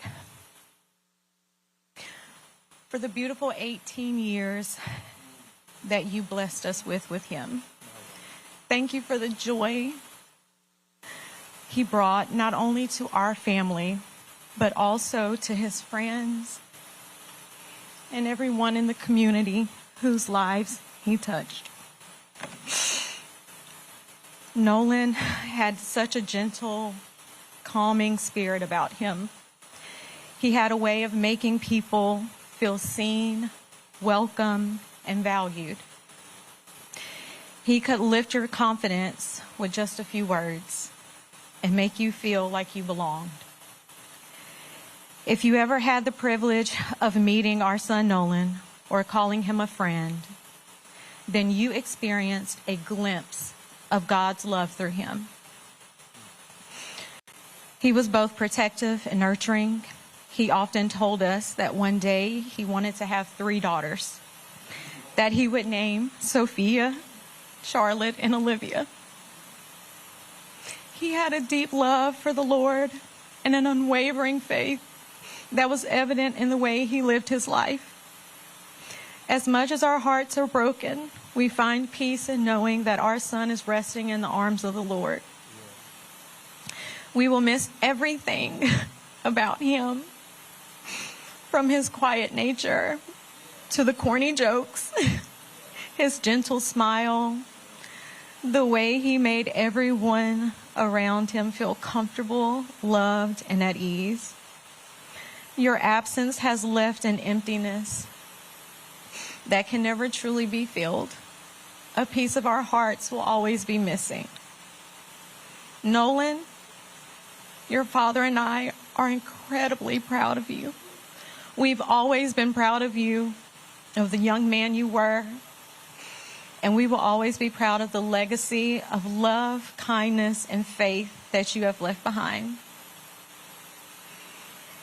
In a world that can often feel dark, be like Nolan. Be the light that brightens the lives of those around you. Be the warmth for those who may be feeling the coldness of the world. Love deeply, protect fiercely, and welcome others with kindness. And remain faithful knowing that God is always with you. Lastly, I ask that each of you keep Nolan's memory alive. Hold him close in your hearts. Share his stories and never stop saying his name. As long as we continue to remember him, his light will continue to shine through us all. Nolan, we love you. We'll continue to fight for you. Yes. And until we meet again, and thank you all for coming. Thank you. I might be kind of all over the place a little, but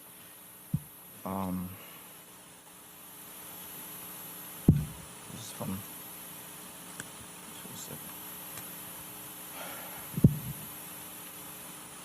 first of all, I want to say out of all my kids, Nolan was the one that would crawl backwards on the regular. Like babies crawl forward, he would crawl backwards.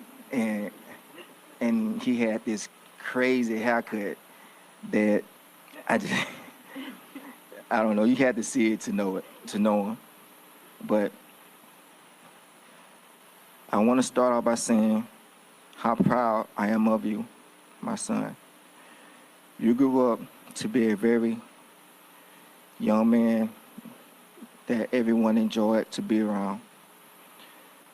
The constant lectures from me about having character, self-respect, self-discipline, and perseverance really hit home with you at an early age.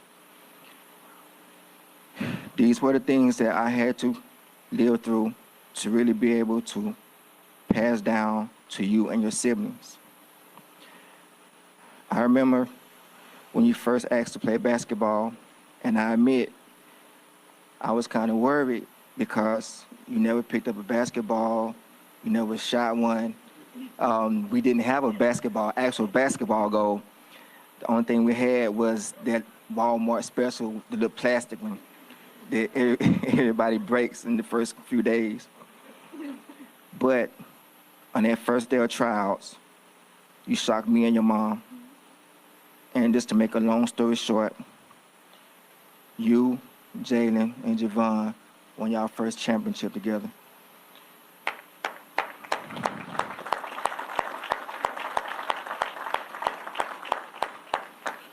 Middle school was even more exciting because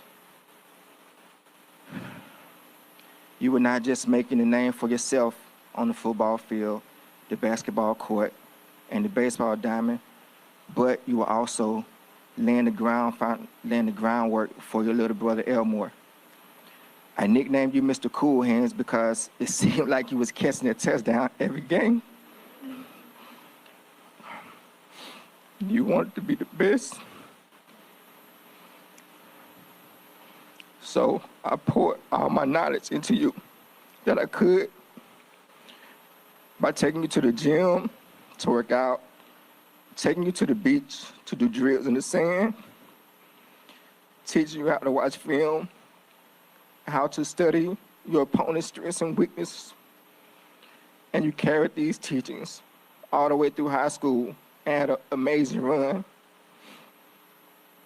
Also during that time, you made a lot of friends. You helped a lot of people, and you became well-liked by many. It really warmed me and your mother's heart when we would get a phone call or an email from a teacher talking about something that you did for a fellow student. All the teachers love Nolan. The day you came home from college, you came in the room and you asked me about training. You would always ask us, or always tell us about things that you want to do for us. When you signed with a school, you want to do this and take me and your mother there. And I would always tell you that, son, you need to take it one day at a time. During this time, you trained, you worked out. The bond with your younger siblings grew stronger because they looked up to you for motivation, especially your younger brother, which played the same position that you did. You guys' competition, Cannon, Nolan loved you, and he wanted you to do just as good as he did. Ethan, the same way. Even though you weren't a receiver, he wanted you to do great things. Carly, Jaden, with you guys being the oldest, he wanted the best for you guys. And I know that he would have did anything he could to make you guys happy. I just want to say thank you all for coming out. Thank you all for coming out and celebrating our son. Nolan meant a lot to a lot of people. And today it just shows us how much he meant to the community, to the country, and to the world. Thank you guys again for coming out. We appreciate it. We're on a ferocious search for the truth, the whole truth, and nothing but the truth. So help me God. And so it is very important that you all understand our legal team. And we have these great co-counsels, but Reverend Al, we're all co-counsels. Anybody who's seeking the truth for what happened to Nolan Wells, I want you all to know that you all are our co-counsels. Amen? Y'all all our co-counsels. And on this legal team, we stand for truth, no matter who it implicates or exonerates. We stand for justice, no matter who it convicts or who it acquits. We stand for transparency because we don't need law enforcement to narrate, because we want transparency because we can see.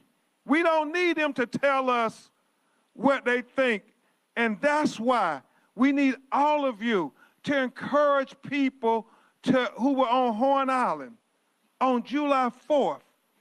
If you took a picture, if you have a video, if you have Snapchat, if you have anything, we are pleading on behalf of Elmo and especially on behalf of Christine.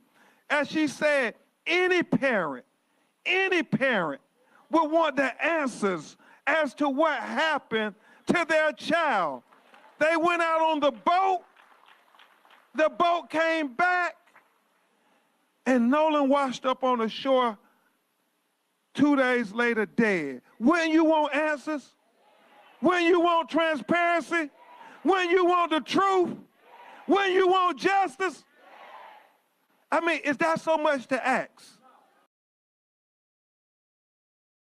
Since Mississippi's so special, I'm not only saying we don't want nothing, I want to say right here now, and I'm inspired by who accused us of that I want to put up from National Action Network and me, I want to offer a reward of $50,000 to anybody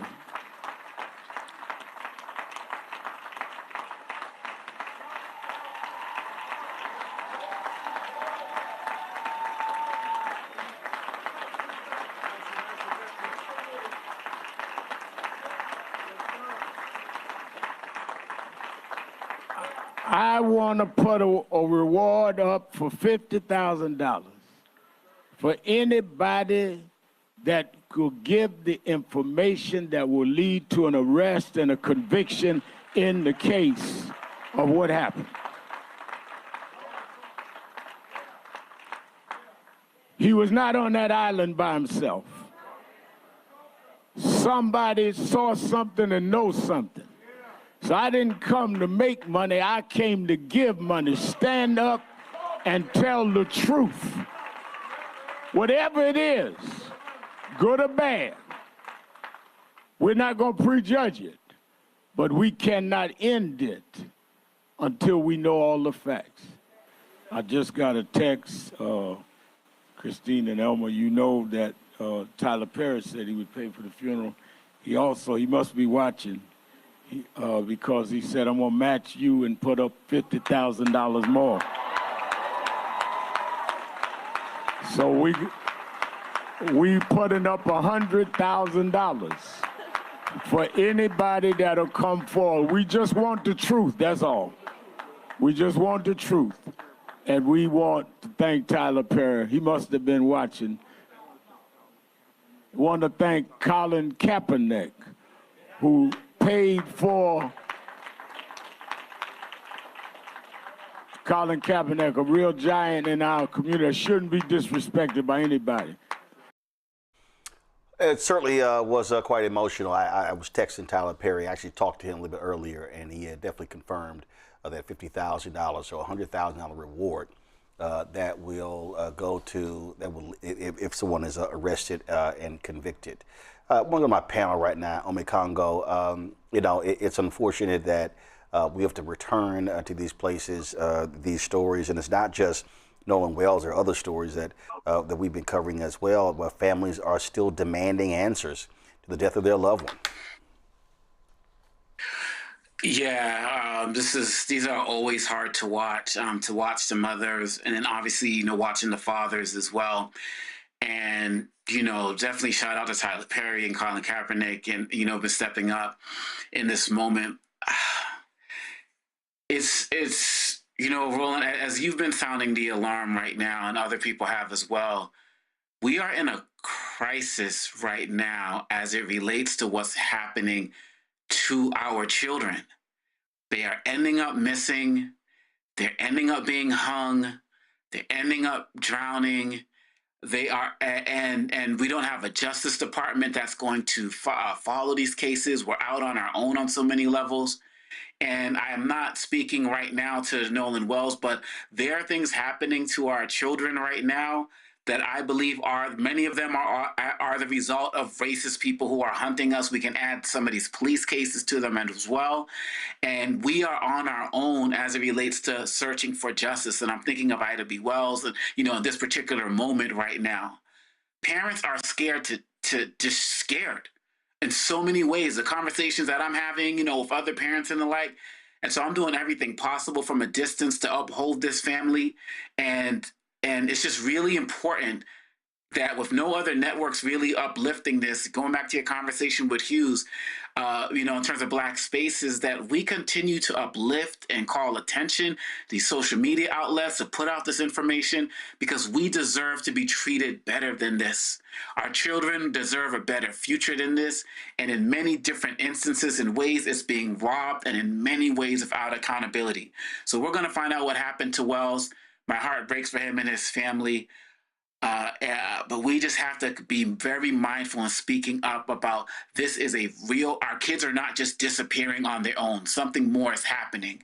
And we need to keep raising the alarms and make other people accountable to raising that alarm as well, including these officers who don't care to investigate what happens to our kids in places like Mississippi. Yep, Yolanda? Yeah, Roland, I'm just going to say, as a mother of a Black man myself, it was very hard to watch his mom talk about her baby, because it doesn't matter how big they get, how old they are her children. So I'm thankful that she was able to find some laughter in her sorrow, because sometimes your kids just do stuff and it makes you smile even in horrific times. So I hope that she and Nolan's father cling on to the good. But let me be clear about what's going on. This is not new, what happened to Nolan. And there were so many Black people that thought we made it. We had a Black president. There is no racism. There is racism, and our children are in danger, and we are in danger. And what I see with Nolan's case, it's almost like the Black people are almost coming together like we were during segregation, when we knew the only people that we could count on was ourselves to save ourselves. And to the people that sent that hate mail to his home, screw you, there's a special place in hell for you. But let me be clear to try to insinuate, because you have to go get a high-powered lawyer and legal team to investigate, because the police in Mississippi won't investigate. And the police in Mississippi are telling a narrative and speculating before they've investigated to protect the white prominent families, almost like the Murdaughs in South Carolina. They're trying to tell a story, and we're not stupid. We're not going for it. I want to thank Tyler Perry. I want to thank Reverend Sharpton for coming up with the $100,000, because I know that whoever was on Horn Island and they have information, they know the system is set up against them. They know it. And anything that we can do to help motivate them to have the courage to do what they need to do to make things right is admirable. And to anybody in the hate mail who says they doing this for publicity, let me be clear. This is what I learned about rich white people. There's only a couple of ways to make them pay attention to you. And one of the ways is to take their money. So they need to be sued. They need to be deposed. And all of their secrets need to come out during the court system. So that needs to happen. And perhaps, although I do not have trust at all in the criminal justice system in Mississippi as an over 30-year criminal defense lawyer, that they are going to do anything about it. So if we can't get them in the criminal justice system, because trust and believe, if them 3 kids had been Black, they'd already be under the jail and they'd already be convicted, that we may not have that justice. And with Trump in office and the Republicans, we're literally not going to have a federal investigation, because they don't care about Black kids coming up missing and murdered. So we need to do what we need to do. We need to go after them financially first. We need to ruin them. Yes, we do, because everybody can see what's going on in Mississippi. And so what I want for us to stop doing as Black people is repeating the narrative of the white people that is just about money. And we need to control the narrative, like we were talking about with Cathy Hughes. We need to tell these family stories. We need to uplift them. We need to embrace them. And we don't just need to do it with Nolan's family. We need to do it as a Black people in racist, anti-Black America. is what we need to do. And every single solitary time we see racism rear its evil, nasty, ugly head, we need to call it out like stink on shit, like a heat-seeking missile. And so I'm thankful that the Black community has embraced the Wells family. I'm thankful that I believe that Ben Crump and his legal team and everyone else, we're going to figure out what happened. And I'm a hope, wish, and pray that they end up getting convicted. But there's a special place in hell for all of them. And they don't deserve any peace and comfort and peace of mind until Nolan's family deserves peace and comfort and a peace of mind. All right. And I respectfully submit to you, that's not going to happen because Nolan is gone. All right. Let me quickly go to a break. I'll be right back. Roland Martin Unfiltered on the Black Star Network. All right, folks, let me tell you about Chapter. Now, if you're on Medicare or about to be, the system is not set up to work for you. Too much fine print, too many plans, and too many people making money off of your confusion. And look, we're used to this. We're no strangers to systems that don't have our best interests at heart. But we don't have to accept it when it comes to Medicare. That's why I'm telling you about Chapter. Their advisors are independent and honest. In fact, they're the only Medicare advisors that compare every plan nationwide. And they're focused on one thing: what works for you. If there's a better plan out there, they'll find it. If you're already in the right one, they'll tell you that too. There are no games. Just last year, people who switched with Chapter saved an average of $1,100. It's 20 minutes and a real person. It's completely free. My parents actually have already called. My mom sent me a text. Folks, give Chapter a call at 724-264-8281, 724-264-8281, and connect with someone you can trust. Folks, these are the kind of services that we need for our audience here at Roland Martin Unfiltered and the Black Star Network. So call Chapter right now, 724-264-8281. What's up, y'all? This is Wendell Haskins, a.k.a. Win Hogan at the original T Golf Classic. And you know I watch Roland Martin Unfiltered.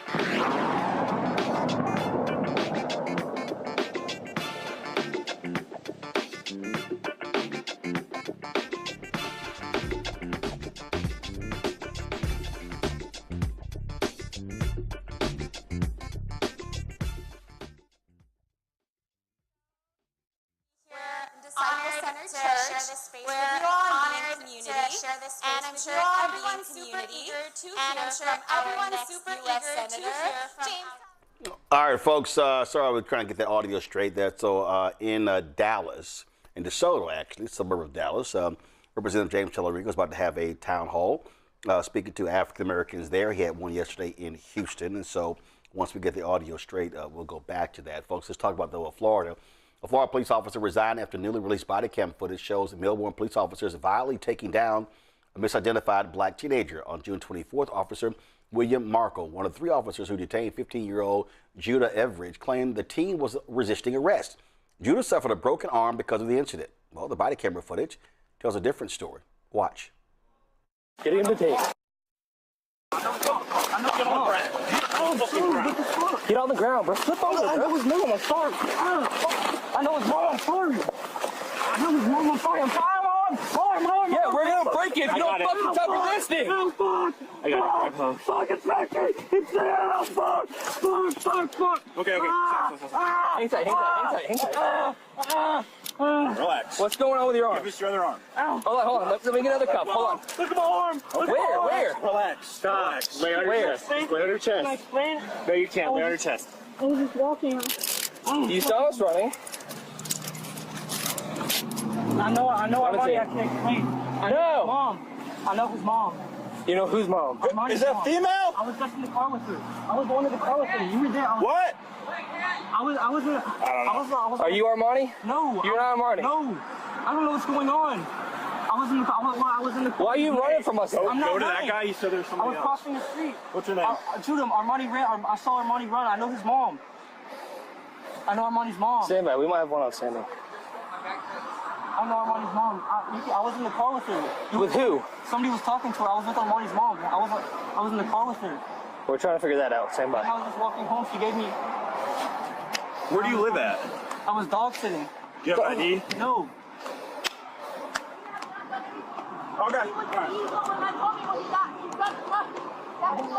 Why'd you start taking off running, man? I didn't. I was crossing the street. I was trying to cross the street, sir.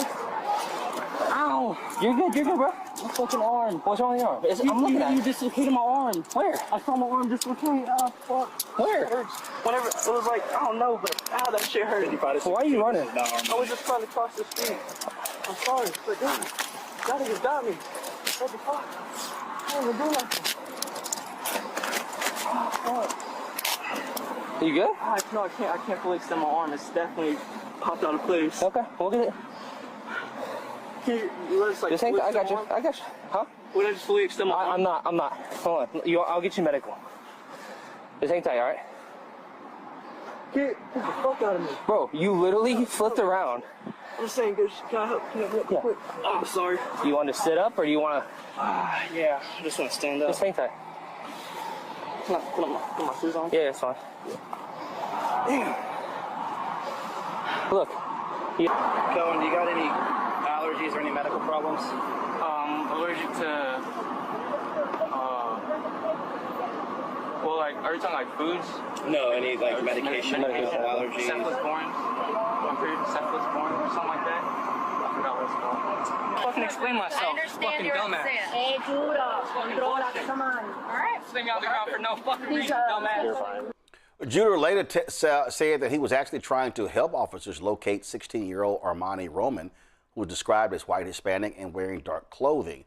Marco submitted his resignation on July 9th, saying it was in his best interest to pursue new career opportunities. He still should be charged, Jolanda.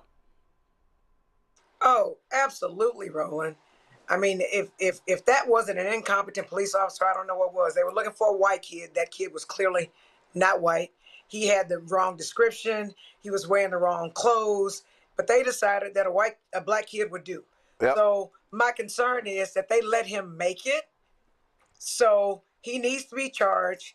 He abused a child. He assaulted a child. He broke that child's arm. He should be forbidden from working in any more police any more police offices. Yep. At least in Florida. I believe this happened in Florida yeah. Or anywhere, and it should travel with him. I agree. And again, we're not gonna have the federal government investigate because we can't rely on them to protect us. So we need to watch our kids, and no good deed goes unpunished. Yep. He literally was trying to help his friend. He was trying to help find his friend. He had just talked to the friend's mama, and the police didn't listen. And so our children are under attack, like we talked about before, and not just from their white, racist, jealous friends, but from the police. Let me go to Ami Congo. Politically, this is one of the reasons we need to be mindful of George Floyd policing bill that will track officers like this. We need more Democrats who will be voting for that. But back on this, we talked about some of our kids who are going missing and finding out hung and all of these other types of things. We also have to be paying attention to the ones who survived the encounters and are going to have to deal with mental trauma like this as well. That is absolutely the case. Folks, let me give you an update on the Harriet Tubman Museum. Of course, remember we had the director last week. They had that break-in there where they stole their cash box. They destroyed their door. They also damaged murals there inside and outside as well. So, had them on the show. And one of the two volunteers said, hey, they wanted to. They said, you know what, they probably need about $25,000. I said, no, y'all don't need $25,000. Y'all actually need more than $25,000. And so we said, hey, let's go ahead and raise it to $50,000. Well, in the first 24 hours, we wanted to raise $10,000 in the first 24 hours. And what we then did was we said, hey, we ended up raising $16,000 in the first 24 hours. So I got an email yesterday, and it was at 9:42 a.m. And as of 9:42 a.m., we have raised $63,478 for the Harriet Tubman Museum. $63,470. And again, that was 9:42 a.m. yesterday. So I wouldn't be surprised if that's now at $70,000 or even $75,000. And so, so that was that. And so, what I'm trying to do is, of course, Linda was in Portugal, singing with the Underground Railroad songs. And so, I don't know what the time is in Portugal right now. I sent her a text before we came on the air about an updated number. So we'll have an updated number tomorrow. There also was some, y'all pull their website up.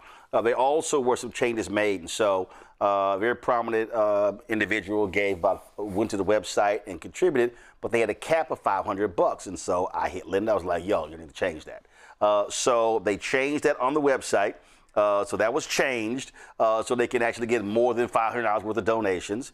And so they're working on also adding on their website, adding, as I suggested, PayPal, Venmo, Zelle, Cash App, for them to be able to take contributions as well. And so just a huge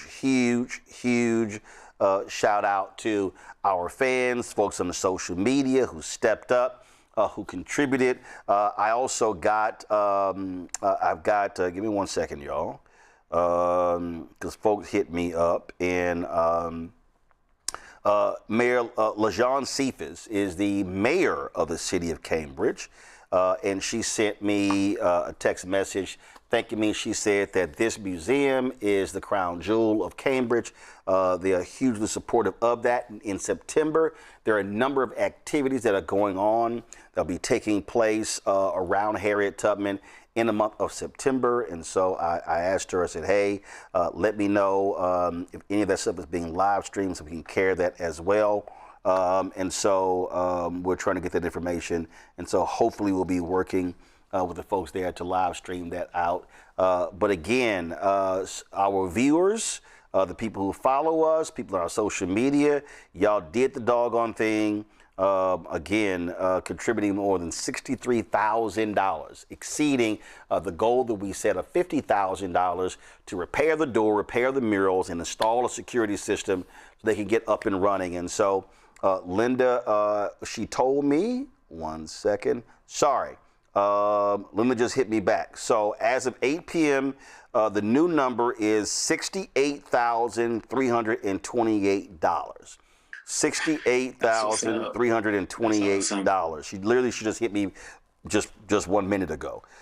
So let's see, y'all, if we can get that to $75,000. That'll be, remember that she won 25.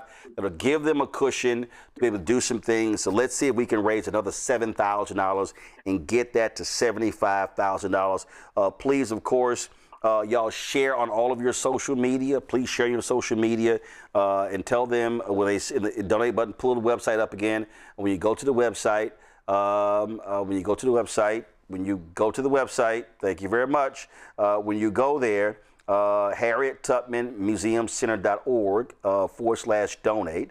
And then when you see that button, you see that segment of the website where it says donate in the name of, just put hashtag Roland Martin Unfiltered. That way we're able to track how much the donations came in. So again, absolutely great job there. So we appreciate everybody who got involved. And again, this is what I was saying with Cathy Hughes. This is what community is about. This is how our community, listen, we're not waiting on the federal government. We're not waiting on the state government. We're not waiting on any of these other places. We're simply put the word out there, and people stepped up. And so we certainly appreciate that as well. So yesterday in Houston, this is the last story we're doing, Texas State Representative James Tallarico is running for the United States Senate on the Democratic side against Republican, MAGA, crazy, deranged, corrupt Ken Paxton. Held a town hall meeting in Houston with Black Houstonians. Right now, this is a live shot of DeSoto, Texas, a suburb of Dallas, where they're waiting for him to come and speak there as well. They are at Disciple Central Community Church there in DeSoto. We have a live stream up on Black Star Networks. You go to our YouTube channel. And so what's going to happen is as soon as we leave here, so what we're going to do is we're going to send everybody who's watching this show over to that stream for you to catch that. This is important. I saw a YouTube, it was actually an Instagram feed was up that just stay on this here, but the YouTube I saw, Jolanda, where it says at this point, Tallarico is polling 67+% among African Americans, which is actually higher at this point than Congressman Colin Allred, who's African American, and Beto O'Rourke were in the two previous U.S. Senate races. The reality is that Tallarico needs a huge black turnout. He's going to need a huge Latino turnout for white progressives as well. Texas is, Republicans win control all statewide offices. People make the mistake, I dare say, when they say that Texas is a red state. I say, no, Texas is an unorganized and mobilized state. And so a lot of work has to be done to drive the black vote, and that means having a very aggressive strategy, an on-the-ground strategy to do so. Well, yes, it appears from this live feed that his campaign learned from what it did in Houston, because it had a whole bunch of white people. So the optics look better. The event yesterday didn't go so well for him in the black community. So I'm hopeful that he will do better today. I'm hopeful that they will spend less time campaigning and more time listening to black people share what issues they have, because, and his supporters again are now doing to black women who were at the Houston event, specifically Candace Weber and myself, what they did to Congresswoman Crockett, which is when we ask questions to find out what his issues are with the black community, they take it as an act of treason. And then they start trolling you and saying negative things about you. So I'm hopeful that he will keep his supporters in check and stop them from or rebuke their caricatures of black people when all we're doing is asking questions about what you're doing in the black community. But he's going to need a lot more than 67% of black voters in Texas to get to win in November. Is just what it is. It's more like 85 or 90%. So he's got work to do. Now, the good thing is he maybe could do it if he decides to literally invest in the black community, in our infrastructure, in our media, like you, because I know that he's bought media with like Channel 13, ABC 13 here, because people tell me they sick of seeing his commercials with no black people in them. But I don't know, Roland, has he bought media buys from you? It's just a question. No, haven't. We have not had. Houston, right? We have not had any media buys from his campaign or any of the other U.S. Senate races happening, whether it's Georgia, North Carolina, Florida, Texas, Mississippi, Ohio, none of those races as well. Ome Congo. Well, first of all, it's foolish that people have not been buying ad time here. I don't watch a lot of interviews with Tallarico on some of these national networks. I only really watch his interviews when he comes on your show, because you know Texas, obviously, and he knows that you know Texas as well. And, hearing Representative Jones talk about what's happening in Houston, yesterday and the like, is very important for those of us who are tuning into this election and sharing all of our thoughts online, one way or the other, that we actually listen to people who are there. So I'm very interested in this live stream. I'm very interested in seeing what's going to happen. I'm very interested in continually hearing what you and Representative Jones and others who are there have to say, because people can't treat black folks like we're stupid. And people who are there, they are paying attention with a really keen eye and ear to really see what's going to come out of this. And again, this is something that's not going to be on any other network tonight. So this is an opportunity for many of us to really hear what he has to say, addressing our people, black people in a black space, clearly, which apparently didn't happen last night. Well, you had folks who were there yesterday. You had a number of things happening. Bottom line is this here. And I've said this here for numerous candidates, not just non-blacks. I've said this to black candidates. You cannot assume black people are going to vote for you. You have to have a ground game. You got to invest in black-owned media. You can't just assume folk are going to show up. You ain't going to win. And I said this directly to Colin Allred when he ran for the United States Senate. His campaign was horrible when it comes to black outreach. And so being black ain't enough. And so that's literally what has to happen. And so needs to see more of this. Let's see who this brother is speaking right now. Talking to James, and I'm going to do my little part and get out the way and pray because I know y'all came here tonight. I do want to thank James Tallarico's team. Can y'all give it up for his team? They do this every day, traveling on and off, came from Houston. So y'all can do better than that because it takes a lot. And Ceci is smiling, but she tired, y'all. She tired. And so we thank God for her. She is the greatest cheerleader in the world, and so we thank God for you, Ceci. Tonight, though, I want you to know how this came about being here. Number one, I want to thank everybody in Dallas County because you've helped Disciple Central Community Church be, most of the time, the #1 voting location in Dallas County. Y'all got to give it up for yourself because we just host. Y'all the ones do the most. And that's one of the reasons why we have this here, because of you, because you've helped bring the light and shine the light on DeSoto and all the areas here in Southern Dallas County. Second thing I want to say is I have rules for what we use our church for, not just us, but our church does. And one of the things is if we're going to do something, we're going to do it right.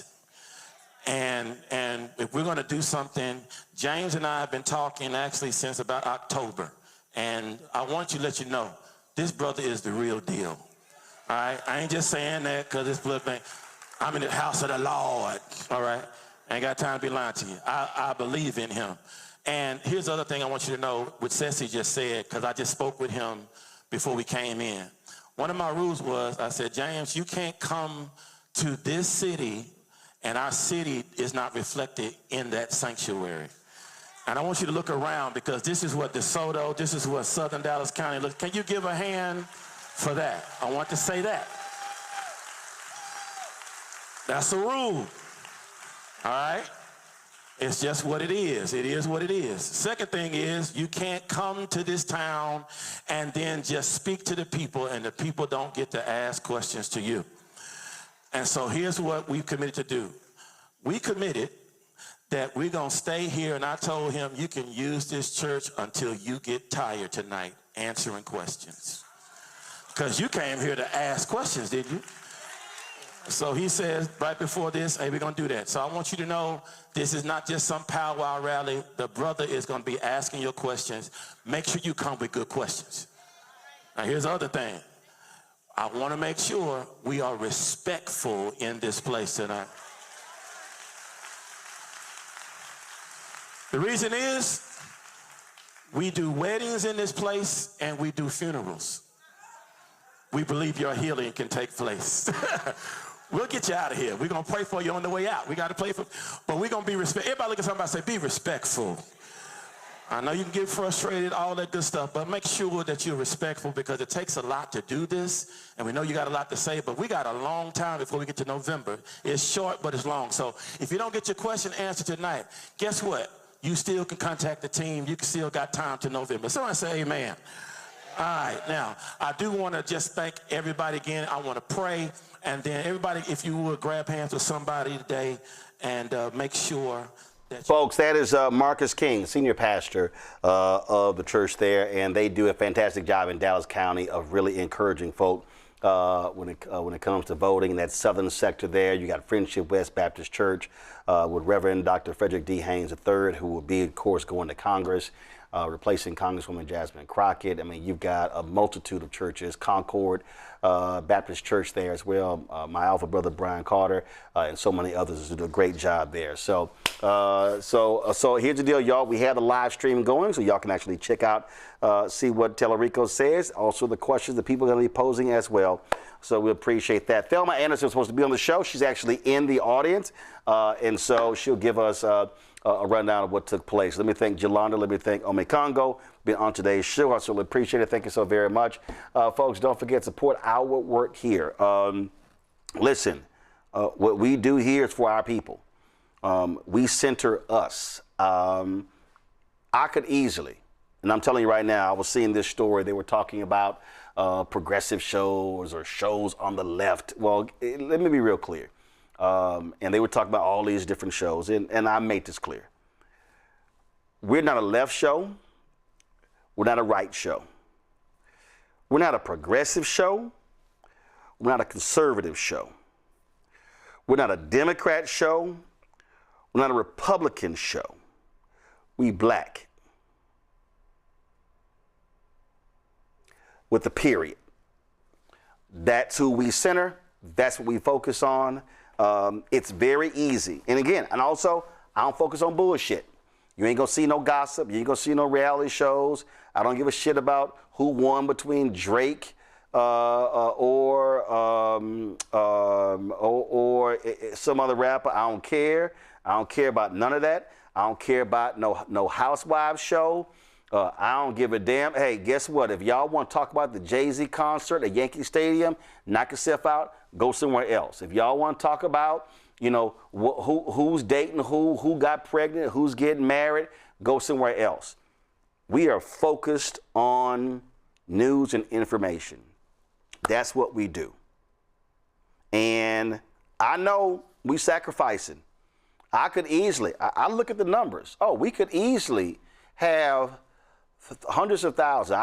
We could have, 20, 30,000 people tuning in live. If I was talking about some other stuff, that ain't what we do. We center black folks. We center our issues, our people, and that's what we do. That's what we always gonna do. And so your support is critical for us in doing that. So please support us. Cash App, join our Bring the Funk fan club. Our goal is simple: get 20,000 people contributing on average $50 each a year. That's $4.19 a month, 13 cents a day to support all of our shows on the network. That raises $1 million to offset our costs, which are $195,000 per month, y'all. All this stuff is real. The studio, the live streaming equipment. Y'all need to understand, you may have Wi-Fi internet at your house right now. Guess what? The fiber that we use costs us almost $2,500 a month. It costs us $30,000, just the internet that we use to ensure the type of signal that you get. That's just alone. The app, the Black Star Network app, that's $125,000 by itself. Associated Press for live feeds and stuff like that, that's $175,000 by itself. Live View, when we're out there live and we got our equipment, we got 3 Live Views. It's the top of the line. We have 2 Live View 800s and a Live View 900. That's top of the line. It's the same streaming equipment ABC, NBC, CBS got. Y'all, guess what? That cost us upwards of $200,000 every single year. So I just outlined for you right there 4 different things where the cost approaches $750,000. We ain't even got the staff and travel. And so to do this work, it's real. And the costs are real. So your support is absolutely critically important. Cash App, use a Stripe QR code. That's for credit cards as well. If you're listening, go to blackstarnetwork.com for ways to give. Checks and money order, make it payable to Roland Martin Unfiltered, P.O. Box 57196, Washington, D.C. 20037-0196. PayPal's R Martin Unfiltered, Venmo RM Unfiltered, Zelle Roland at RolandSMartin.com, Roland at RolandMartinUnfiltered.com. Download the Black Star Network app. Apple phone, Android phone, Apple TV, Android TV, Amazon Fire TV, Roku, Samsung Smart TV. You want to get our Roland Martin Unfiltered Black Star Network swag, just simply go to shopblackstarnetwork.com. You also get our American 250 shirts. We got some fantastic shirts with quotes of Paul Robeson, James Baldwin, Bob Moses, Harry Belafonte, and others. And so, yes, I'm adding some quotes from some sisters. We're working on that as we speak. Mugs, hats, T-shirts, all that good stuff you got there. Also, all the products that you see right here in our studio, every single one of these products is a Black-owned company. And so we have all these companies that are on our website, fantastic products. When you buy from shopblackstarnetwork.com, you buy from them. we also get a piece of that. So this supports this show as well. I told y'all the costs are real for the work that we do. And so that's why we do what we do. Again, go to shopblackstarnetwork.com. The app fan base, download the app there. Follow me at Roland S. Martin. And also, if y'all on YouTube, y'all should be hitting the doggone like button. Y'all be messing around, commenting all day, but y'all don't hit that like button. How many likes we got? Okay? We should easily be at 1,500, so y'all should hurry up. And don't forget, go to HarrietTubmanMuseumCenter.org. HarrietTubmanMuseumCenter.org /donate. Let's hit 75,000, okay? And then to really position them and set them up. So go to HarrietTubmanMuseumCenter.org /donate. All right. Also, I'm rocking interdenominational center. You see me right here. This is, of course, the Interdenominational Theological Center on the campus of Morehouse. It is right there in Atlanta. This was their 60th anniversary shirt in 2018 they gave me. So that was 7 years ago. So I want to give them a shout out, rocking their shirt today on Roland Martin Unfiltered. All right, y'all. Tune in tomorrow. You'll see who I'm wearing tomorrow. Maybe it's Norfolk State tomorrow. I don't know. Norfolk State, could be Howard. We'll figure it out. But they're awesome schools. So you know what? Let me go ahead and say this right now. I'm trying to think.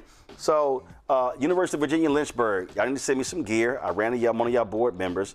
I gave the commencement there so I can rock it on the shirt. I need to send Rosalind Artist a text. Benedict, I need some of their gear so I can rock on the shirt. Y'all know I only rock gear of HBCUs that I have been to, done shows from there, spoken there, done commencements, and so that's what I do. And also, we didn't mention it today, William Lomax, my frat brother, is stepping down, retiring as head of the United Negro College Fund.